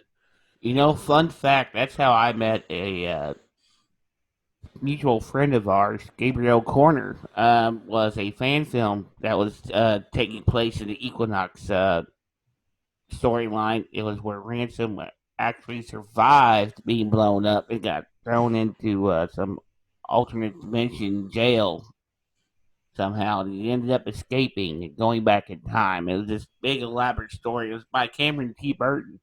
And the guy that was the showrunner ended up pretty much taking any of the money he raised and took off with it. And as I recall, didn't they have the original actor too? They had the original actor and Blanca Blanco. They did. On there. They had a guy that played Ransom. He was on there. They had a couple other people too. Yeah. And Now you got to cast my kids. That's how it works in fan films now. That's a right. And we're requirement. coming up to that. They were going to actually film on a new Voyager set at the time, back when Cauley was allowing people to film on there before he locked everything all down. And I think that whole situation is what caused a lot of it. I'll go into that detail some other time. It's a lot of drama. But yeah, it was that's how me and Gabe met. We were on the animation team trying to get stuff knocked out for it, and here we are now. Well, No, I gotta say, I'm pleased to see that over time people have come to really appreciate Voyager more. Of course, as it happens with anything new that comes out in any kind of genre entertainment, everyone's resistant to change. Oh, it's not this. Oh, it's not that. Oh, they're doing this differently. I don't like that. Oh no, they're breaking canon, and all the other stuff that we've heard ad nauseum throughout the years. And Voyager was one of those shows that I watched. I remember seeing from beginning to end. I was sitting eagerly in front of my 9-inch CRT TV screen, 2 feet away from it throughout the entire premiere. My hands on the antenna, trying to get the best reception. Yeah, mine was a 19-inch TV. And then just watching each episode as it came out week after week. I've probably the one that struck me the most was the big time travel one back to 97. Oh yeah. Not Relativity. no, it's a two-parter. Time again. Yeah, it's a two-parter. Yeah. Time and again. Time No, and again. No, it's not time. No. It's not Time and Again. Hold on. Futures Season- past. season- Futures past. Yeah. That's Yes. that there was a lot of good to Voyager, so it's nice to see Future that tense. people are appreciating it now, and I'm glad the cast was able to come together and share their memories and raise money for a good cause. Yeah, indeed. So it'll be interesting to see as it moves closer to its 30th anniversary, if this trend will continue. My prediction is it will. Okay, so our next Star Trek. What? I never talked about Voyager. Oh. Okay. Wait. No. You started talking about Voyager. I didn't say a word about. out. Oh, that's right. We got because we don't know. We still don't know how old you are, Jason. So Right. How old are you, Jason? 42. Okay, so you're Okay, you were close. Okay. All right. So basically, my feelings on Voyager are this. I've always said this before, that Voyager's biggest problems was great concepts, a lot of episodes that could not have been wrapped up in 45 minutes, and they tried to, and that's what fucked up the episodes. So I think it's not a coincidence that when we talk about our favorite episodes like Scorpion, Year of Hell 2, Equinox, I think it's Future Tense, I think is the name of the episode. When we talk Year about of Hell. Oh. Year of Hell, I just perfect. got done watching Even though it's got the dreaded reset button, Year of Hell parts 1 and 2 are still my favorite episodes of that series. The point being on this is that we all agree that those are the best episodes. If they had, I think overall in the big scheme of things, if they had done more two-parters, more 2-hour episodes, that we would have a whole lot different opinion of the series. And also too, it's like any Star Trek series where from that era where you've got 26 episodes a season and a third to a half of them are absolute crap regardless. It's just filler. So if you take the crap away, Voyager is pretty. I think Voyager is actually it holds up. I think. But even Voyager's good wasn't executed as well as it could have been. Again, I think a lot in the single episodes probably not. But even in the double, so right now, today, Trek Movie ran an article regarding a podcast that Brian Fuller did with Inglorious Treksperts, and which he said that he was kind of talking about some of the drama, and he talked about how Voyager was it was a reaction to the serialized version of Deep Space Nine, and in some ways, they kind of they saw it as an anecdote, but more importantly, when talking about Year of Hell specifically, right? I mean, they wanted a whole season of Year of Hell, right? And here's the things that they were talking about. So, we were going to be on. This is what he kind of said, and this idea spun up the writers. They were really excited about doing this. We were going to be on the outskirts of the galaxy. We were going to be fighting enemies that were kicking us when we were down. The crew was going to be separate. We were going to be following episodes that deal with people on shuttlecrafts, people on escape pods that are electrically buoyed together. There'd be episodes where you never saw Janeway, never saw Voyager, because you're with the people in the escape pods trying to find a new power source or whatever. It was, basically it busted the mold of just being TNG in the Delta Quadrant. Why didn't we go with that? That would have been awesome. Because Brandon went into Bragna's office, or Berman's office, with all this enthusiasm, and he came back completely pussy whipped, right? And he said he could do 2 episodes, not a whole season. And so Fuller explained why Deep Space Nine got away with it and Voyager didn't. He said his ira was, I don't give a shit. If you don't like what we're doing, fire me. Right. Yeah. That makes total sense. I don't doubt that at all. I mean, what you basically described what their plan was is actually Battlestar Galactica. Right. It is. When you have the gumption to walk around with a blue dyed beard in Hollywood, you tend to be kind of stubborn. Dude, he's still to this day he's still got the purple and blue dyed beard. It's I purple know. now. I met him at STLD 05. Him and The point is Voyager was probably one of the best concepts for a Star Trek show. Yep. It had some of the best characters through the franchise. Yep. But every turn it was executed subparly. Mm-hmm. No, no. And that has nothing to do with Kate Mulgrew. Kate Mulgrew is a fantastic actor, but her character was written to be every cliched woman in charge trope in Hollywood could think of. And she managed to transcend that consistently. Yeah, I agree. And that's Voyager in a nutshell. They transcended so many tropes. Look, it's 7 of 9. 7 of fucking 9. Yeah. She was brought in supposed to be eye candy, and she became the most compelling part of the show. Yep, yeah, no question. And back to what Sun said. I like Sun. I do find a comfort like a grilled cheese sandwich and a cup of cocoa and a comfy couch on a cold winter day. That's the kind of comfort I get when I put on Voyager. Voyager's like comfort food. It's probably not necessarily good for you, but it feels good a lot of the times. It has some very compelling episodes. No, it does, and they do some very high sci-fi concepts. Mm-hmm. I can't take that away, but again, like it's like a DeLorean. Right? That's this a good call. badass car with a 6-cylinder engine that But it never only get it to goes go 88 miles an hour. It always The breaks DeLorean down. is how I described my first ship. Yeah, it weighed like 8,000 pounds. That's your problem. Too much dead weight on Voyager. The DeLorean at the end of Back to the Future 3, I mean. A hodgepodge of technologies from multiple eras. Yeah. Oh, I thought you meant train food, but okay. No. Well, it's all cut up into steel bits by now. It's razor blades. Well, you did say at the end of Back to the Back Future to the Future 3. 3.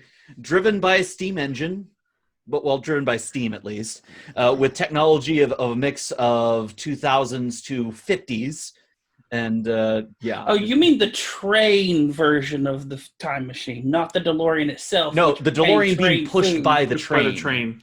Right. That was the Los Angeles. Okay. Really? Yeah. Well, a nuclear reactor is basically a steam engine driven by nuclear fission. Right, of course. Yes. And then we had technology that was from the 50s in one part and concurrent at the time, 2000s or so. Man, retrofit ships is weird. Oh, yeah. This is terrifying. God, I think it's the best phrase for this. It's terrifying. Welcome to Starfleet. Weird's part of the job. Then try to imagine learning about all that equipment and keeping it all straight in your head. Fun times. Oh my God. Future's End, parts 1 and 2. That's the name of the goddamn episode. The USS Pallister Black Mirror episode. Any button works. Yeah. Any button. All right. I think we've talked enough about Voyager. We have talked. Now we're getting to a highlight of the show, and that is we're going to take a look at the trailer for Mad Planet, a Star Trek fan film produced by none other than our own Sean O'Halloran and starring his Star Trek convention kids who are utterly adorable, Hayden and Harrison O'Halloran. Lots of H's. So give us a peek, and for those of you who want to see the whole thing, we're going to, at the end of the show the whole thing. It's about 13 minutes long. So, Sean, you want to? Oh, I'm not even ready to cue. I thought that Justin had. I thought our producer had it queued up. I will refrain from MST3K. Is he? Justin, you with us, buddy? Hold on. Okay. Justin's here. He's just muted. Let me get over to. I'll find it over on where we got here. Super Geeks. That's our show, right? That's us. Justin is still muted. Back. Justin, you're muted. Somebody call him. God. I got it. Hang on. I was just trying to get it all set up on the audio side. All right, so screen 2 and up, down and share, and here we go.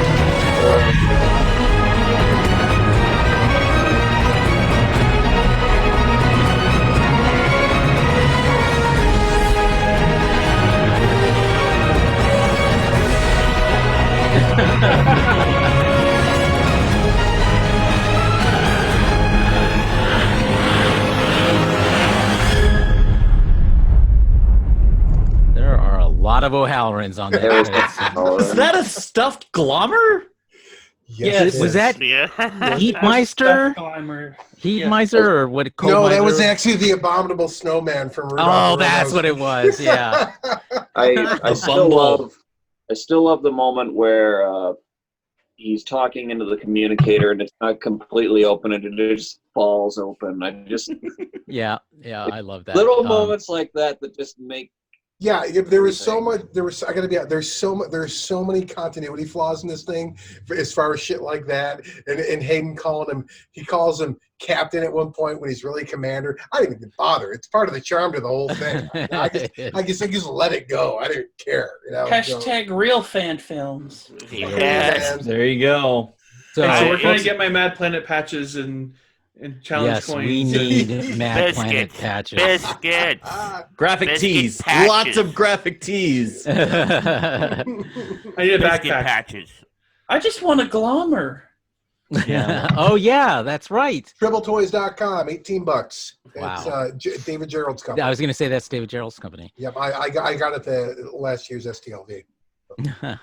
I remember Where that. can I get a pet Yeah, Gertrude? you guys are right there where they have it. Where can you get it? What now? A pet Gertrude. I don't know what Gertrude is. It's episode 2 or 3, I think, of the original series. The hand plant for Sulu. Oh my God! Yeah, I forgot about her. Oh yes, that's amazing. We got to get one of those.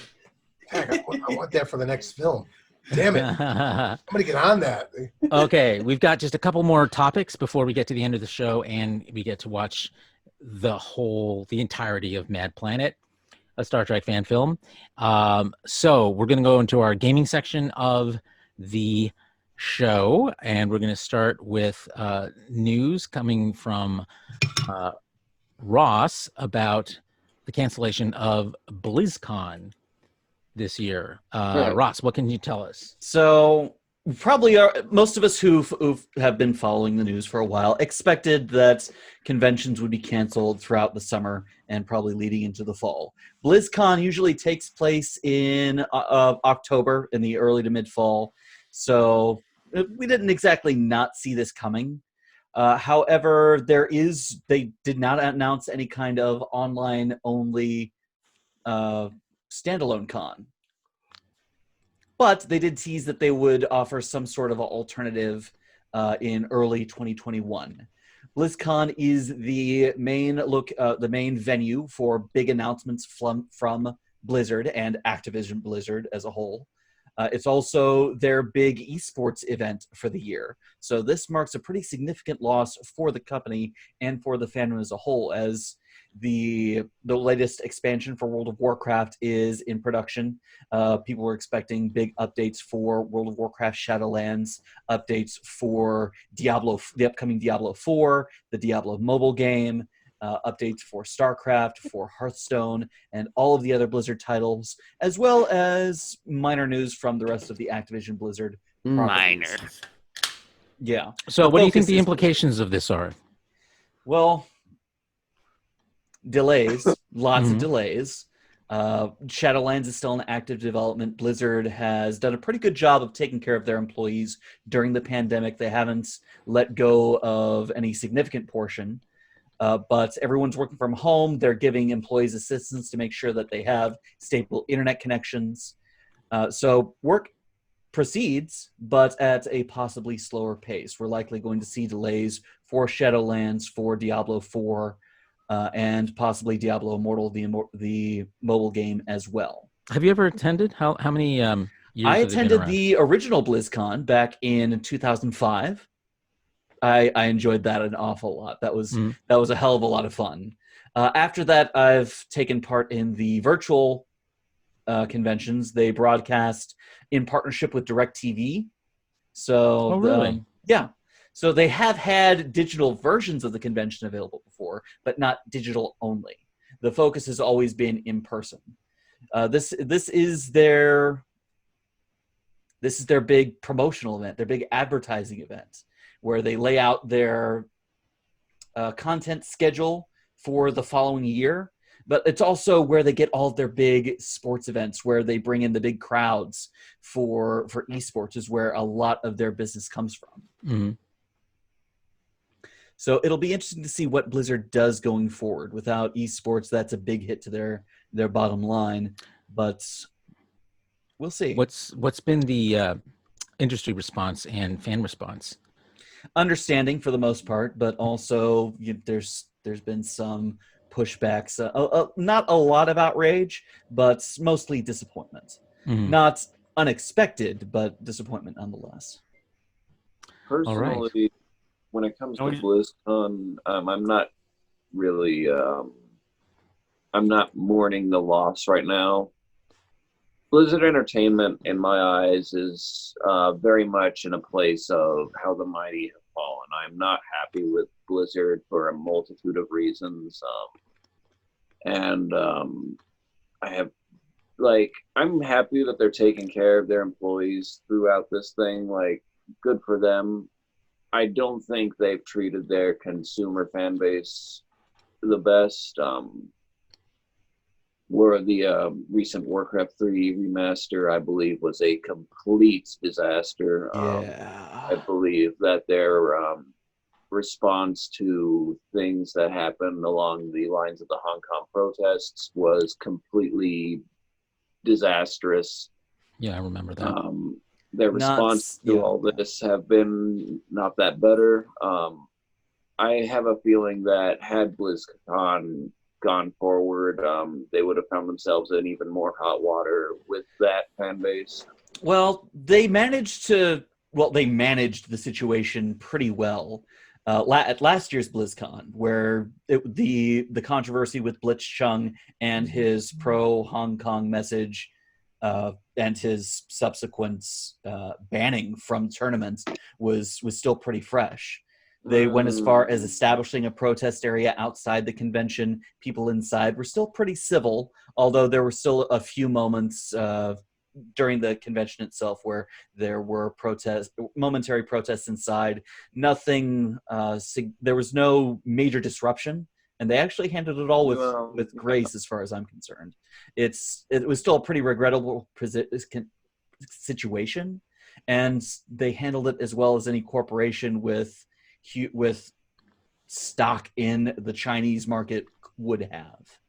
Yeah, by giving a bunch of non-apologies, but I guess that's an issue for another day. That's corporations for you. Fuck corporations.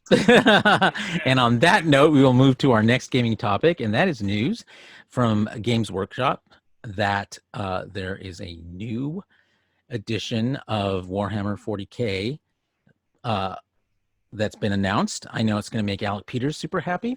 Will it make any of the rest of us happy, Ross? Well, spoiler alert, my fan film's not going to make him happy when he sees the end of it. That's all I'm saying. Well, let me start off by asking, are you guys familiar with 40K? Mm-hmm. Even I am.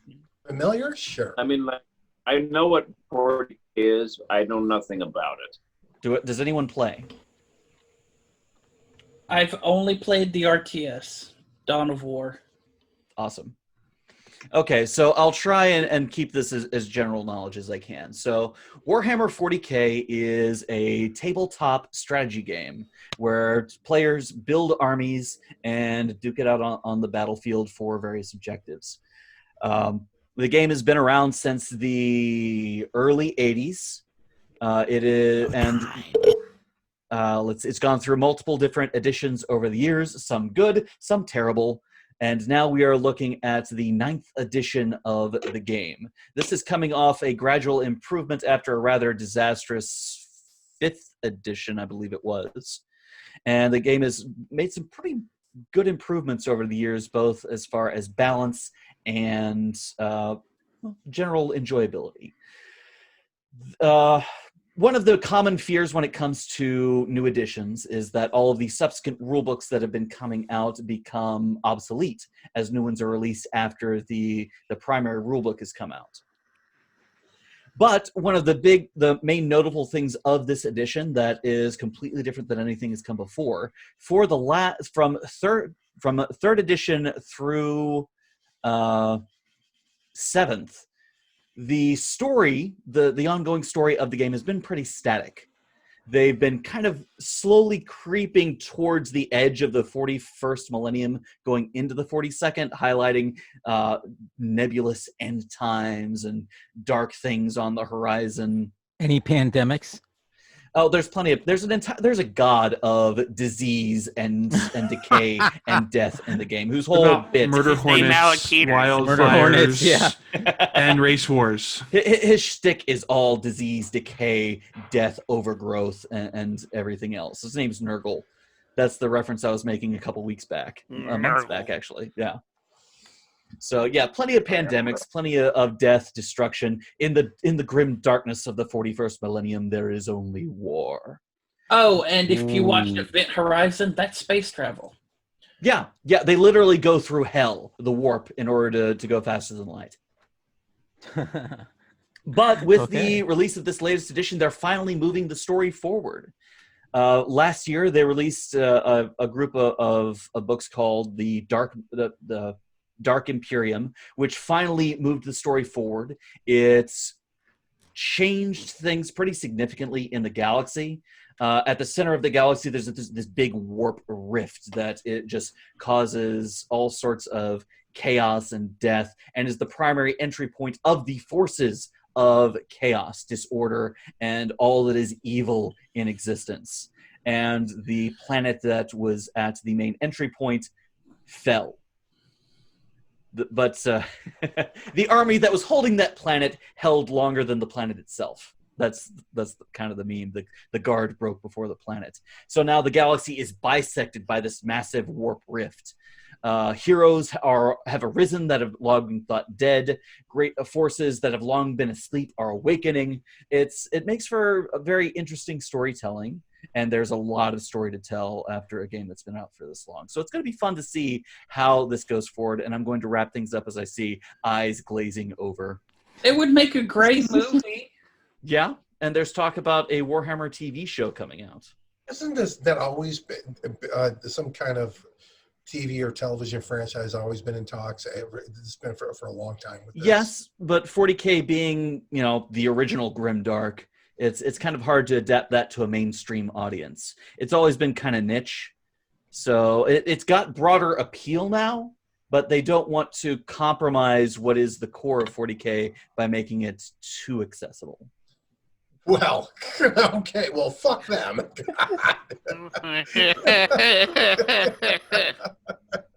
We don't want to make Star Trek too. Well, you know what though? Here's the thing. We want our Picard dark. I have the perfect way to solve that solution to make it more popular yet not as accessible. Anime. There's your answer. That would do it. That would do it. No style anime, not any of this new crap. I can just picture the anime opening. Have you seen some if you want to Ghost get in an the idea Shell? if you want to get an idea for what the game is or what the world is like, they released a 5-minute trailer for this expansion in which you see guardsmen fighting the skeletal robotic Necrons, along with the Sisters of Battle and the iconic Adeptus Astartes. Big ass Space Marines in power armor. So you got 8-foot tall Space Marines, 6-foot tall warrior nuns, and then your regular Joes getting killed. I have no problem with any of that. Yeah, I'd like to hear more about these warrior nuns. Now you have I my was interest. more about the big. Unfortunately, you're going to have to do that offline. We're moving to our. I'll drop a link in the. Yes, our chat. it sounds like there's something there for everybody. Okay, we're at our final topic of the night, and that is our traditional. What have we been watching? Who would like to kick us off this week? Son, why don't we start with you? I'm watching the world burn. We didn't start the fire. It was always burning. The world started. But yeah, no. It's over 9,000 degrees, maybe. Yeah. I watched a couple of episodes of The Flash, and it's. I mean, it's not gotten into the same rut yet, but it's like. Okay, this is cool. I guess because this is the last season, they're throwing everything at the wall to see what sticks. It's neat to watch Barry Allen wear Jay Garrick's winged helmet. That was nice. Is it the last season? No, they're doing Yeah, I another think it's season. been They're doing one canceled. more, I think. I thought they were canceling it because they were moving it from the CW. No. Okay. The Flash? From the CW to where? What? No, what? No. No, they were like removing all of the CW stuff. Are you talking about from Netflix? Netflix? Oh, that's from Netflix. It's not being removed though. They're just not getting the sole bid on it anymore. They're letting They're going to HBO Max. What? What? This is true? Well, sure? Isn't Warner, they own CW, so what? They'll probably get one. Yeah, So but does I- CBS, though. Right. That's It's also owned by CBS, so I wouldn't leap to that conclusion. Look, I don't know what's going on. I just remember being here in the podcast while people were talking about this being like the last season. I think we were was talking about Arrow. Arrow. Yeah, we were talking about Arrow. Okay. Yeah. And I misheard. So just it's like, okay, this is nice. I would like to see where this season goes. It looks like it's going to be different, considering it started off with them catching like a fourth or fifth Godspeed that's like some kind of robot clone thing. So many gods of speed, so little time. Yeah, but I think they said with that since they had to cut the season short due to what was going on, that they kind of had to advance the story a bit and chop some stuff out, so we might get a resolution to Godspeed next season, maybe. Well, so far at this point, the only thing I know about Godspeed is just like he showed up in one episode stealing shit, and then now in this season, somebody is just sending random ass Godspeeds that are like robotic digital information clones because they don't talk; they just go. Ah! Oh, and apparently the Flash is losing his speed Again. again. Yeah, Speed no Force kidding. is no more. Apparently, what they did at the end of Crisis caused the Speed Force to die. So they're working on. Wouldn't I guess they're cause working on a bit of the existence to comic die? stuff to try to reboot the Speed Force.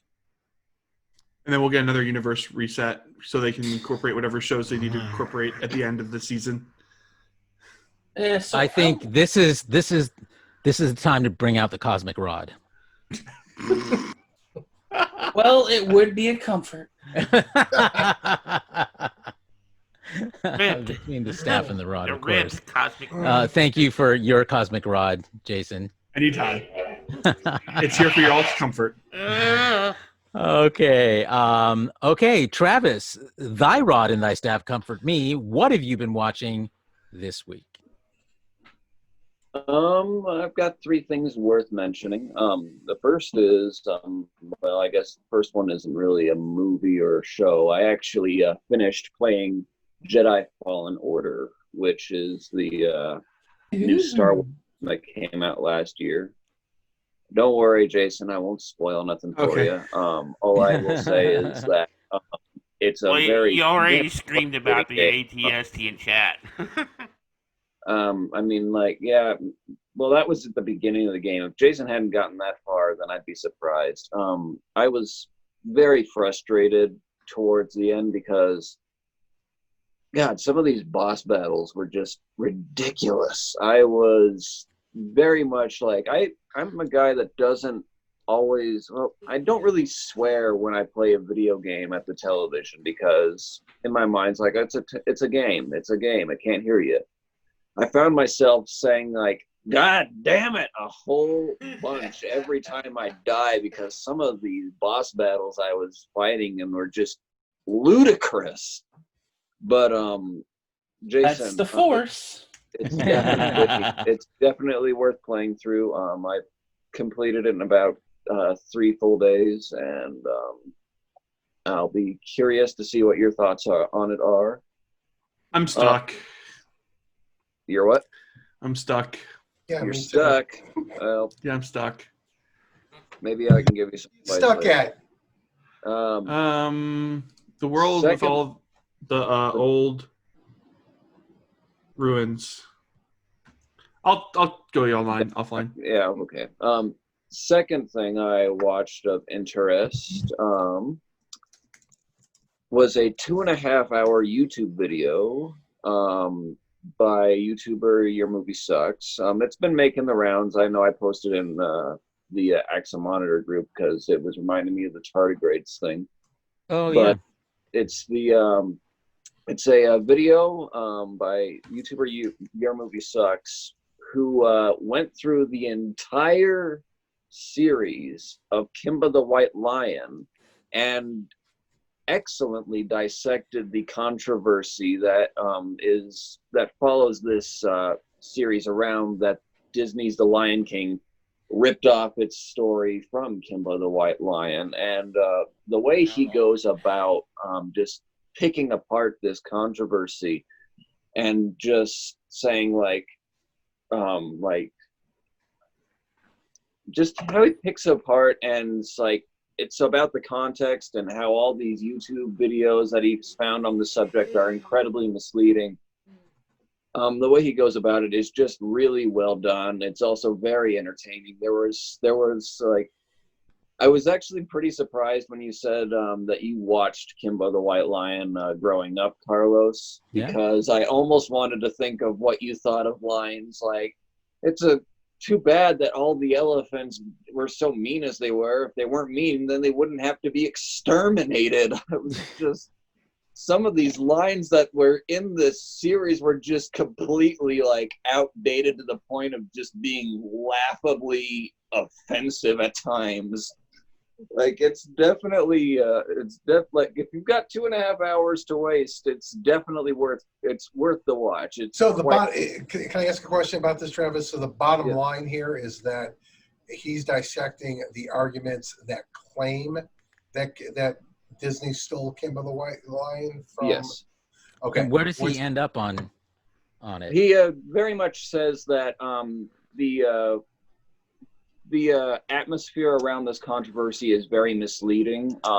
While he does note that there are some similarities, it very much goes back to the point that he is for the expression and creativity and art. I can't remember exactly how he words this, but it goes back to, you can't exactly copyright an idea, and that a lot of these similarities that he points out are very superficial and trivial at best. There are some things that,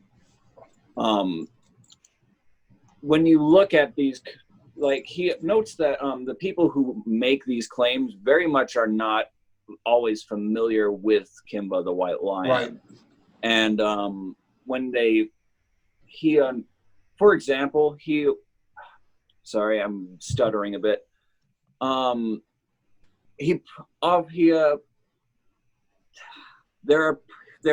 videos that will show like imagery and shots of the movie and the show, and they will be visually very similar. And he will say that because people have never seen Kimba, they will see this similar imagery and will immediately make the connection, like, oh, Disney must be ripping off this because it looks just like this. Or that's exactly the same argument they've tried to make with tardigrades. Exactly, and that's very much where like, this is exactly what, I can't remember what his name is making with the characters of Discovery. And I mean, there's more to it than that. And like I said, the video is 2.5 hours long, and it's very, very well put together, very entertaining. And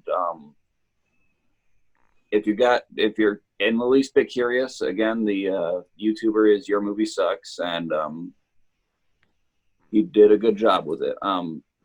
Solid thumbs up. He's one of my favorite YouTube reviewers right now because he's just very unbiased in a lot of things, and I don't always agree with things he says, but he's a pretty well-rounded guy in this area. So the third and final thing that I watched was the first 3 episodes of Space Force, and it is not really gripping me right now. It's not working for you? I'm trying to give it its due process, or trying to give it a chance, but it's turning out to be one of those shows where the trailer looks better than the actual show. Like, when I watched the trailer, I was like, this actually looks pretty interesting, and it is doing some things really well. Like, one of the things I cannot appreciate enough about this show is that it is not immediately dating itself by listing Trump as the president of the United States. But hallelujah. It is Trump. Well, I mean, of course it's Trump, but they never explicitly say President Trump. It's POTUS that tweets horrible things. Yeah, it's POTUS. They call him POTUS, and I kind of I've really always hated that. Because I mean, it just doesn't exactly immediately date itself. So, what good on them for that. And there are a few gags where it kind of got me giggling. Like the second episode, they did this like 3-minute gag about just about a banana. So, like, I was just kind of giggling, but a lot of it's just kind of falling flat for me right now. It's just I have a feeling that it thinks it's funnier than it thinks it actually is. I definitely get that feeling from it. Um, I'm not enticed really to Could it- give it a shot unless I could it hear be that- really great You things. should. I'm going to give it. I'll let you know. I'll give it a watch Could this week. But I mean, again, credit where credit is due. It's not straight up falling flat on its face when doing political satire. There was this other cartoon show, I can't remember, like, that started airing like a year after President Trump was elected, and I can't believe I just called him that. I try not to call him that. Hashtag not my president. There, What you're I saying don't is know what Yeah, please send It's any not complaints That's My to the real Bush. Super Geeks. I can't remember what the name of the show was, but it very much it pulled open. It very much was a cartoon about Trump being president, and it just dated itself upon arrival. At first, I thought it was kind of cute, and then like a day later, I was like, "Man, that was actually not very good." So I mean, this show, I'll try and give it some more shots. If it Well, can come win back me to us because right now I'm not feeling it either. Yeah. I'm going to move to our next person, and that's going to be Sun Seal. Sun, what have you been watching? I went first. Oh wow! Well, it was so long ago. Okay, Jason, over to you. Yeah, so this week we've been playing Battlefront 2. We've been playing Fallen Order. I've been playing Star Trek Online. I didn't realize how much fun having a console would be, but I've enjoyed it. Watching, I watched the first episode of Space Force. I thought that it was, I think cynical humor is really hard this year. And I think that's what this show's about. Is there's a lot of cynical humor in it, and that's kind of the gist. And it's just like I think if it had fallen any other time, especially during Trump's presidency, it'd probably be better received. But I think for this year, just cynical humor is just Not it's in hard. step It's with the zeitgeist. Yeah, right. And then been watching a lot of YouTube stuff. So specifically around kind of just creepy copy pasta type stuff, scary stories and stuff like that. Any SCP? What's that? Any SCP? SCP. The SCP Foundation? No, I haven't seen that. If you like creepypasta, Yeah. that's a place to go. Yeah, the one I've been I started last year with two. One's called Slopped Ham, and then the other one, and it's not quite copy pasta, but it's creepy pasta. It's similar concept, but the other one is Lazy Masquerade, where the host tells these stories in this kind of this really calm, demure voice that only adds to the creepiness of the story that he's telling. So, Got another one for you I can recommend in just a second. Find the channel. Well, you doing that? Anything else you want to add, Jason? no, This week? that's it. Okay. Ross, just jump in whenever you find Sure, it. I'll send it to you later. So, Okay. So over to you, Ross. Yep. So, on my Twitch channel, if you're watching live right now, thank you for being here. I've been going through Gears Tactics. I'm a little over halfway through the campaign and absolutely loving it. After finally getting through a pretty rough difficulty hump. I'm playing on Experience, which is the second to highest difficulty for the game. So it's been kicking my butt, but we're getting through it. On the home front, Cars with Faces. Cars with Faces. But I saw a bit of an evolution today, this week with a introduction of a show called Twirly Woos. It's Twirly Woos. Yeah. It's a weird mismatch of stop-go animation and live action. I believe it's based out of the UK, the accents of the narration. It's this strange little surrealist show. Why is it kids' shows are always so surrealist? I don't get it.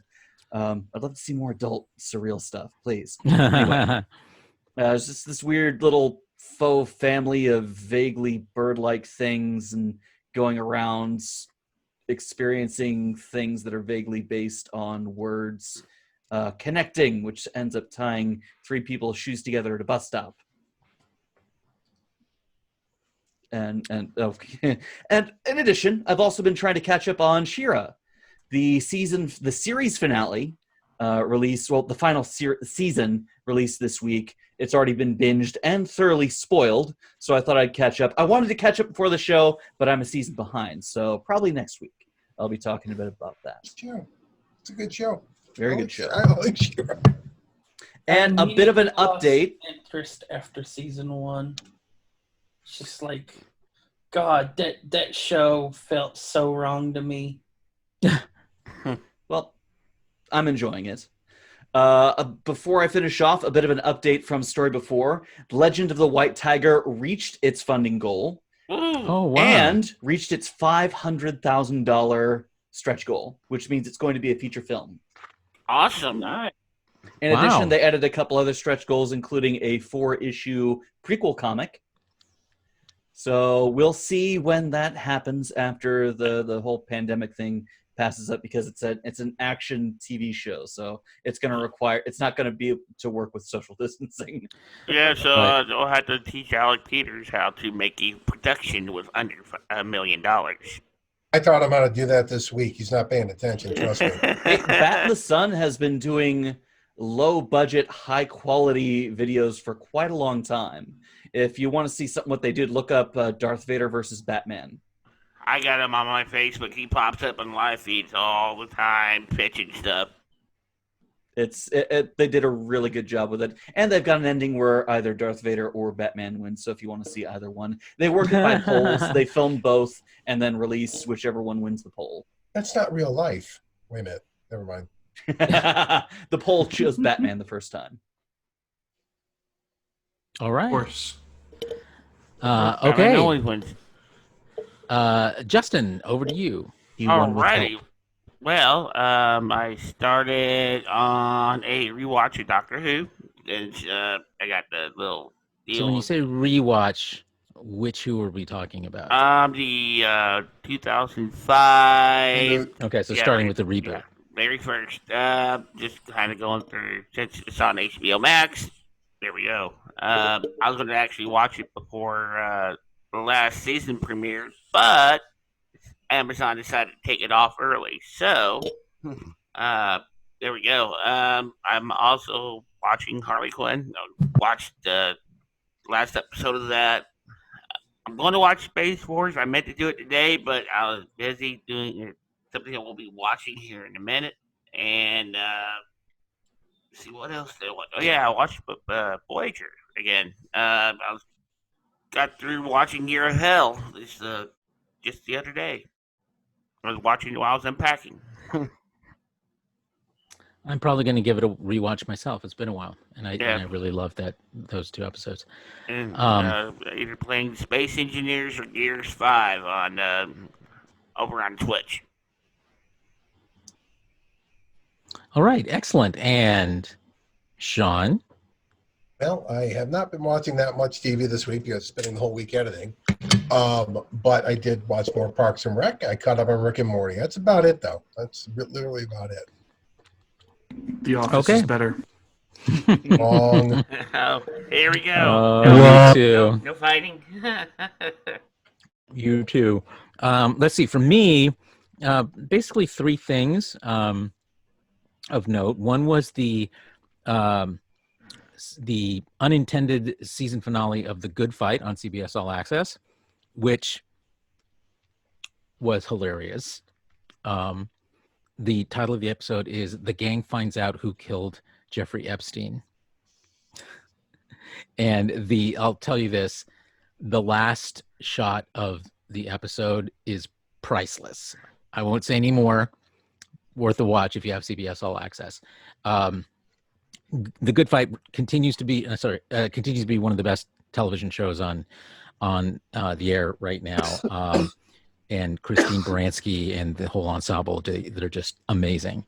But they had to cut short the season, which normally goes 10 episodes. They had to cut it short at 7 because of the pandemic. So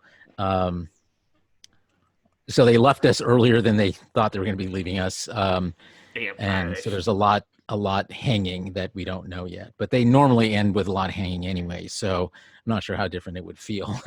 But I really would have loved to have seen, 3 more episodes of this show.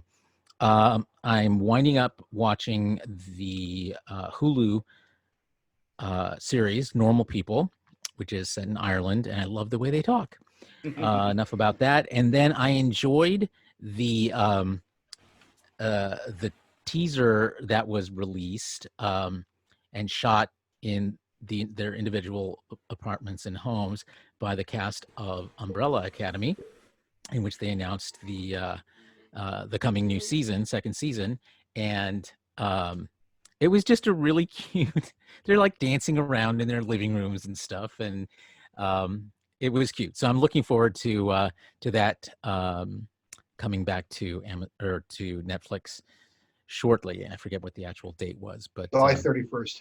Thank you. You're welcome. So that was me. I mean, I've been also watching Defending Jacob on Apple TV Plus, which I will probably watch as soon as we sign off from tonight's show because it's released on Fridays. So I will be doing that. How far are we into that?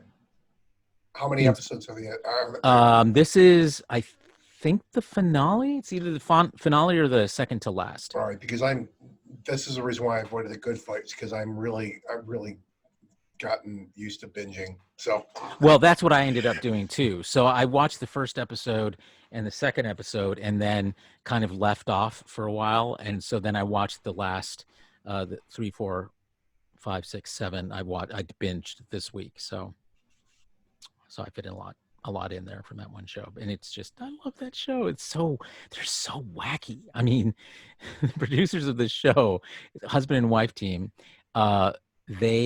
they're just wacky in just really intelligent ways. So anyway, so that's me for this week, and I guess us for this week. We're going to officially sign off, but then stick around for the, can we call it the world premiere, Sean? we can. Of Mad Planet, Yep. a Star Trek fan film from the Star Trek official convention world kids. premiere. Yep. So do we have it queued up? So for those of you folks at home who have to leave, thank you very much for hanging out with us. Do check out Mad Planet. It's on YouTube, and Right. Sean will post the link on the Super Geeks. Yep, it's in our Facebook Super page. Geeks channel right now. I'm considering having a separate YouTube channel, but that's where it is right now. World premiere. I'm going to have to sign off. I All need right. to get some sleep. Sorry we're before the missing little you, one Ross. wakes Up. So When I'll you be watch Mad ending Planet, we the- want to hear what you think of it. I'll be ending the Twitch stream here. So thank you guys. Okay. Have a good night. Sounds good. Good night, Ross. Have a good one. All right. Thank you. And And, we're uh, clear. All right. Thank you, folks at home who joined us. Please stick around. And do we have it queued up and ready to go? Yeah, is it not showing? Showing. Oh, It's sorry. showing All right. All No, right. well, Starting. live on Twitch. So Okay. Alrighty. This is starting. Come on. There we go. I've got a big old gray bar on the bottom of my screen. Hold on. What's going on? Hold on here. Let me see what's up with this. Oh, shit. Justin, I have a big gray bar at the bottom of my screen too when you try to screen share. Mhm. Yeah, I think I know what that is. Hold on, let me fix that. That is. For watching the movie, I brought red vines. Ah, I'm telling you, man, that is my road trip snack of choice. It is. They're the best. Yeah, my road trip snack of choice is hot tamales because they help me stay awake. Hot I tamales bet they are good, do. too. I like hot tamales. You pop a couple in. Burn your I've- mouth. I've been to like 10 different stores around town Okay. Looking for Searching for a- Tang. looking for Here. a coconut bar. Okay, so I can't find like coconut Oh, here we go. candy flavored anything anywhere. Well, now it's a black bar. I know, I'm getting rid of it. Hang on. Okay. I had to move it. Independent. Alright, There is we that go. better? There we go. Yep. Yep. Alright. Yeah, and that's a little gallery down there.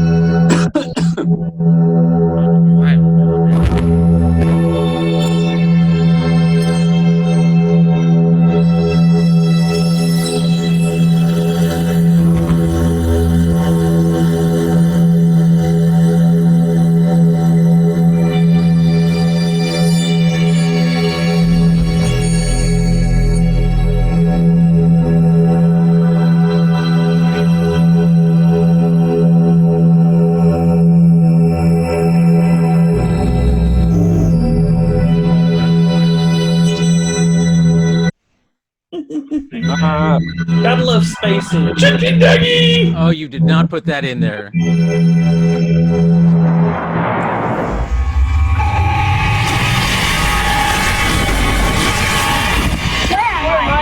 Who are you? I am Commander Ford Harrison of NASA. Why did you take me? I did not take you there. NASA has existed for over 200 years.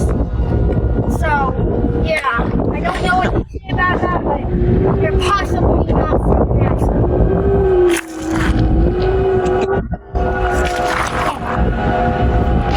Oh, I don't know what that is, but I have seen it. Listen, friend, I'm just as confused as you. That remains to be seen.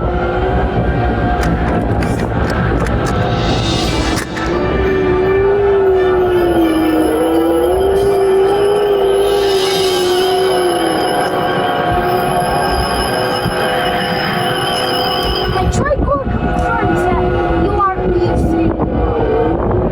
But the real question is, when are we? I'm James T. Kirk of the USS Enterprise, and I think we need to team up, so just tell me how you got here. Well, I saw these big, long green ears, and then a big light. Then all of a sudden, I ended up here. Are you seeing elves? Yes, you are. I think I was going to go for Vulcans. we can solve this. There's elves. We work Elves work. together. I think we should split and investigate. Here, have this. It's a communications device, so you can That's the contact motion picture. me. So I just hit these buttons? Yeah. Yeah. Yeah. Sweet. I'll check it out. I'll check that one. Oh, Go. I really gotta watch it.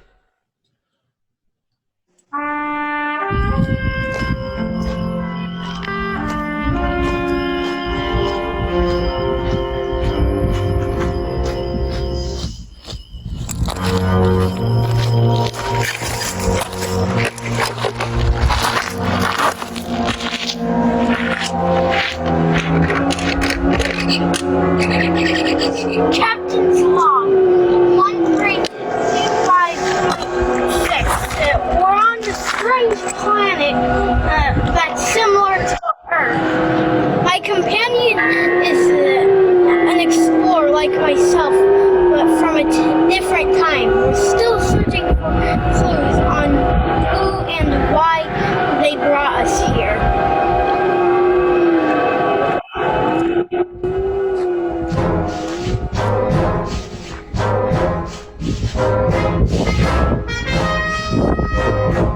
Great music. I love this classic. I got most of this music courtesy of Andy Farber from Star Trek Continues.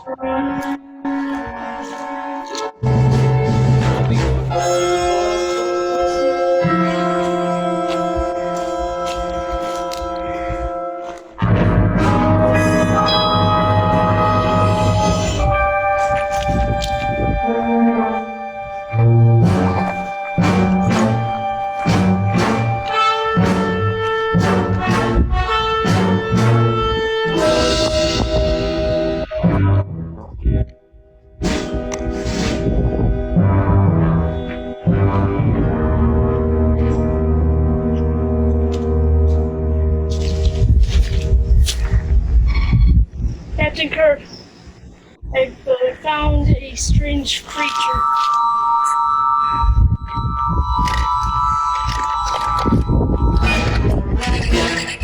Kirk here, go ahead. Commander Ford, you read me.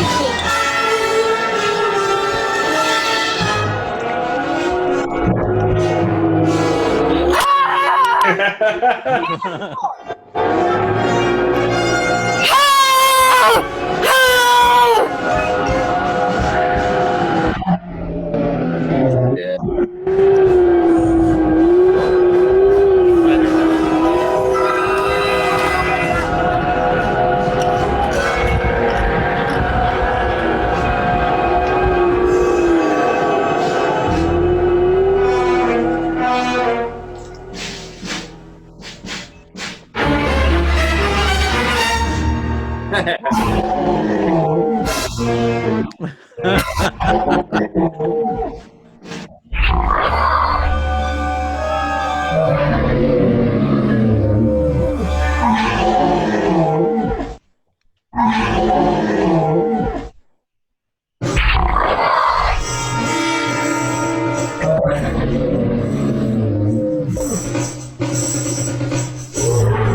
My favorite truck music.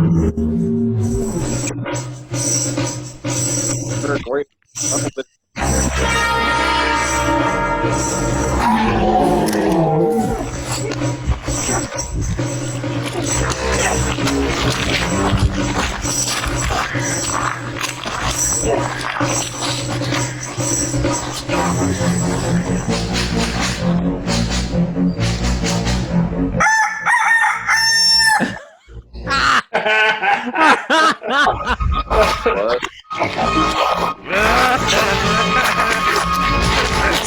Captain Harrison, what's happened to you?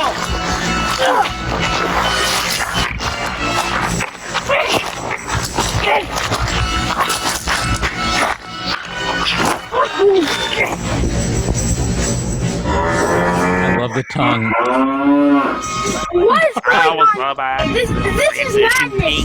There's some cat Michael Jackson thing? You disgusting creature!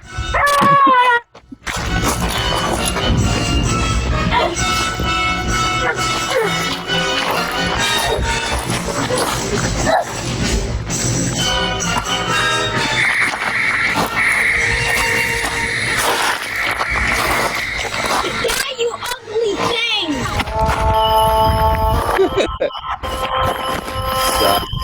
Good thing. Nope. Captain Kirk. Well, there's no worldly being. Show yourself, you disgusting creature!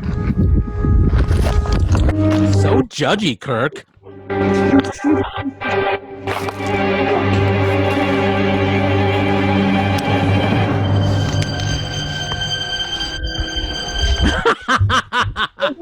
Would I put?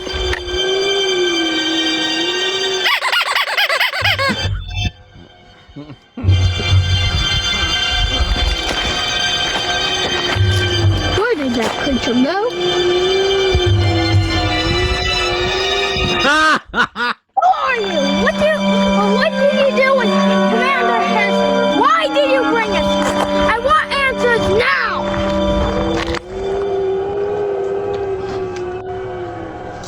What the holy smokes is that? What have you done with my friend? I and Chicken Nuggy. Do not worry. Your friend is fine. See? What's up? Why did you bring us here? We brought you here because we wanted to learn about human beings from the past, and from the present, and from the future. Was a human being from the past? Shouldn't there be like a third human being? None of your business. Stop asking.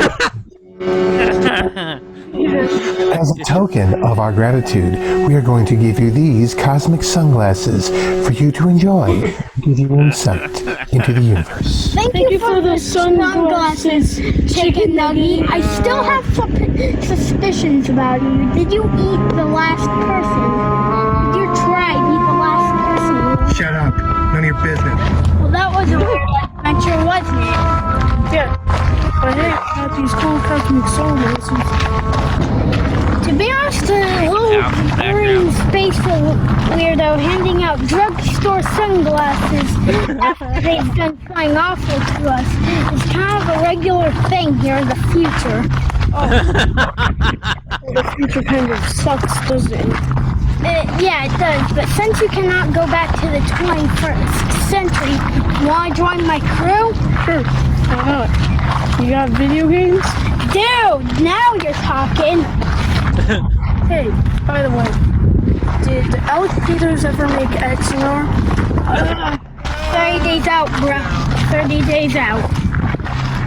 Chicken Nugget, just send us home already. Farewell, galactic travelers. May you find fulfillment in your journeys. Oh, and Commander Harrison, listen, man, sorry about that whole bringing it to the future, but not being able to bring it back to the past thing. Yeah, we're still working out the bugs in that. So, but we're cool, right? Thanks, man.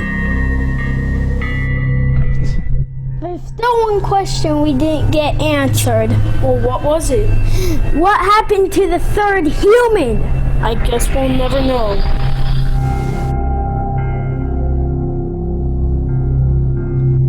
Days out, bro. Question mark. Ah!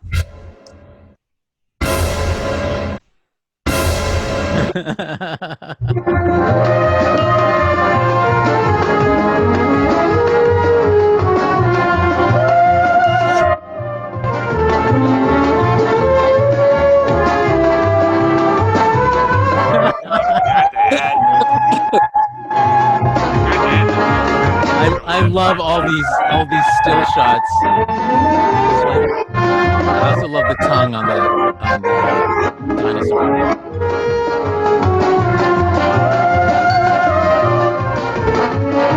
They do all their own stunts.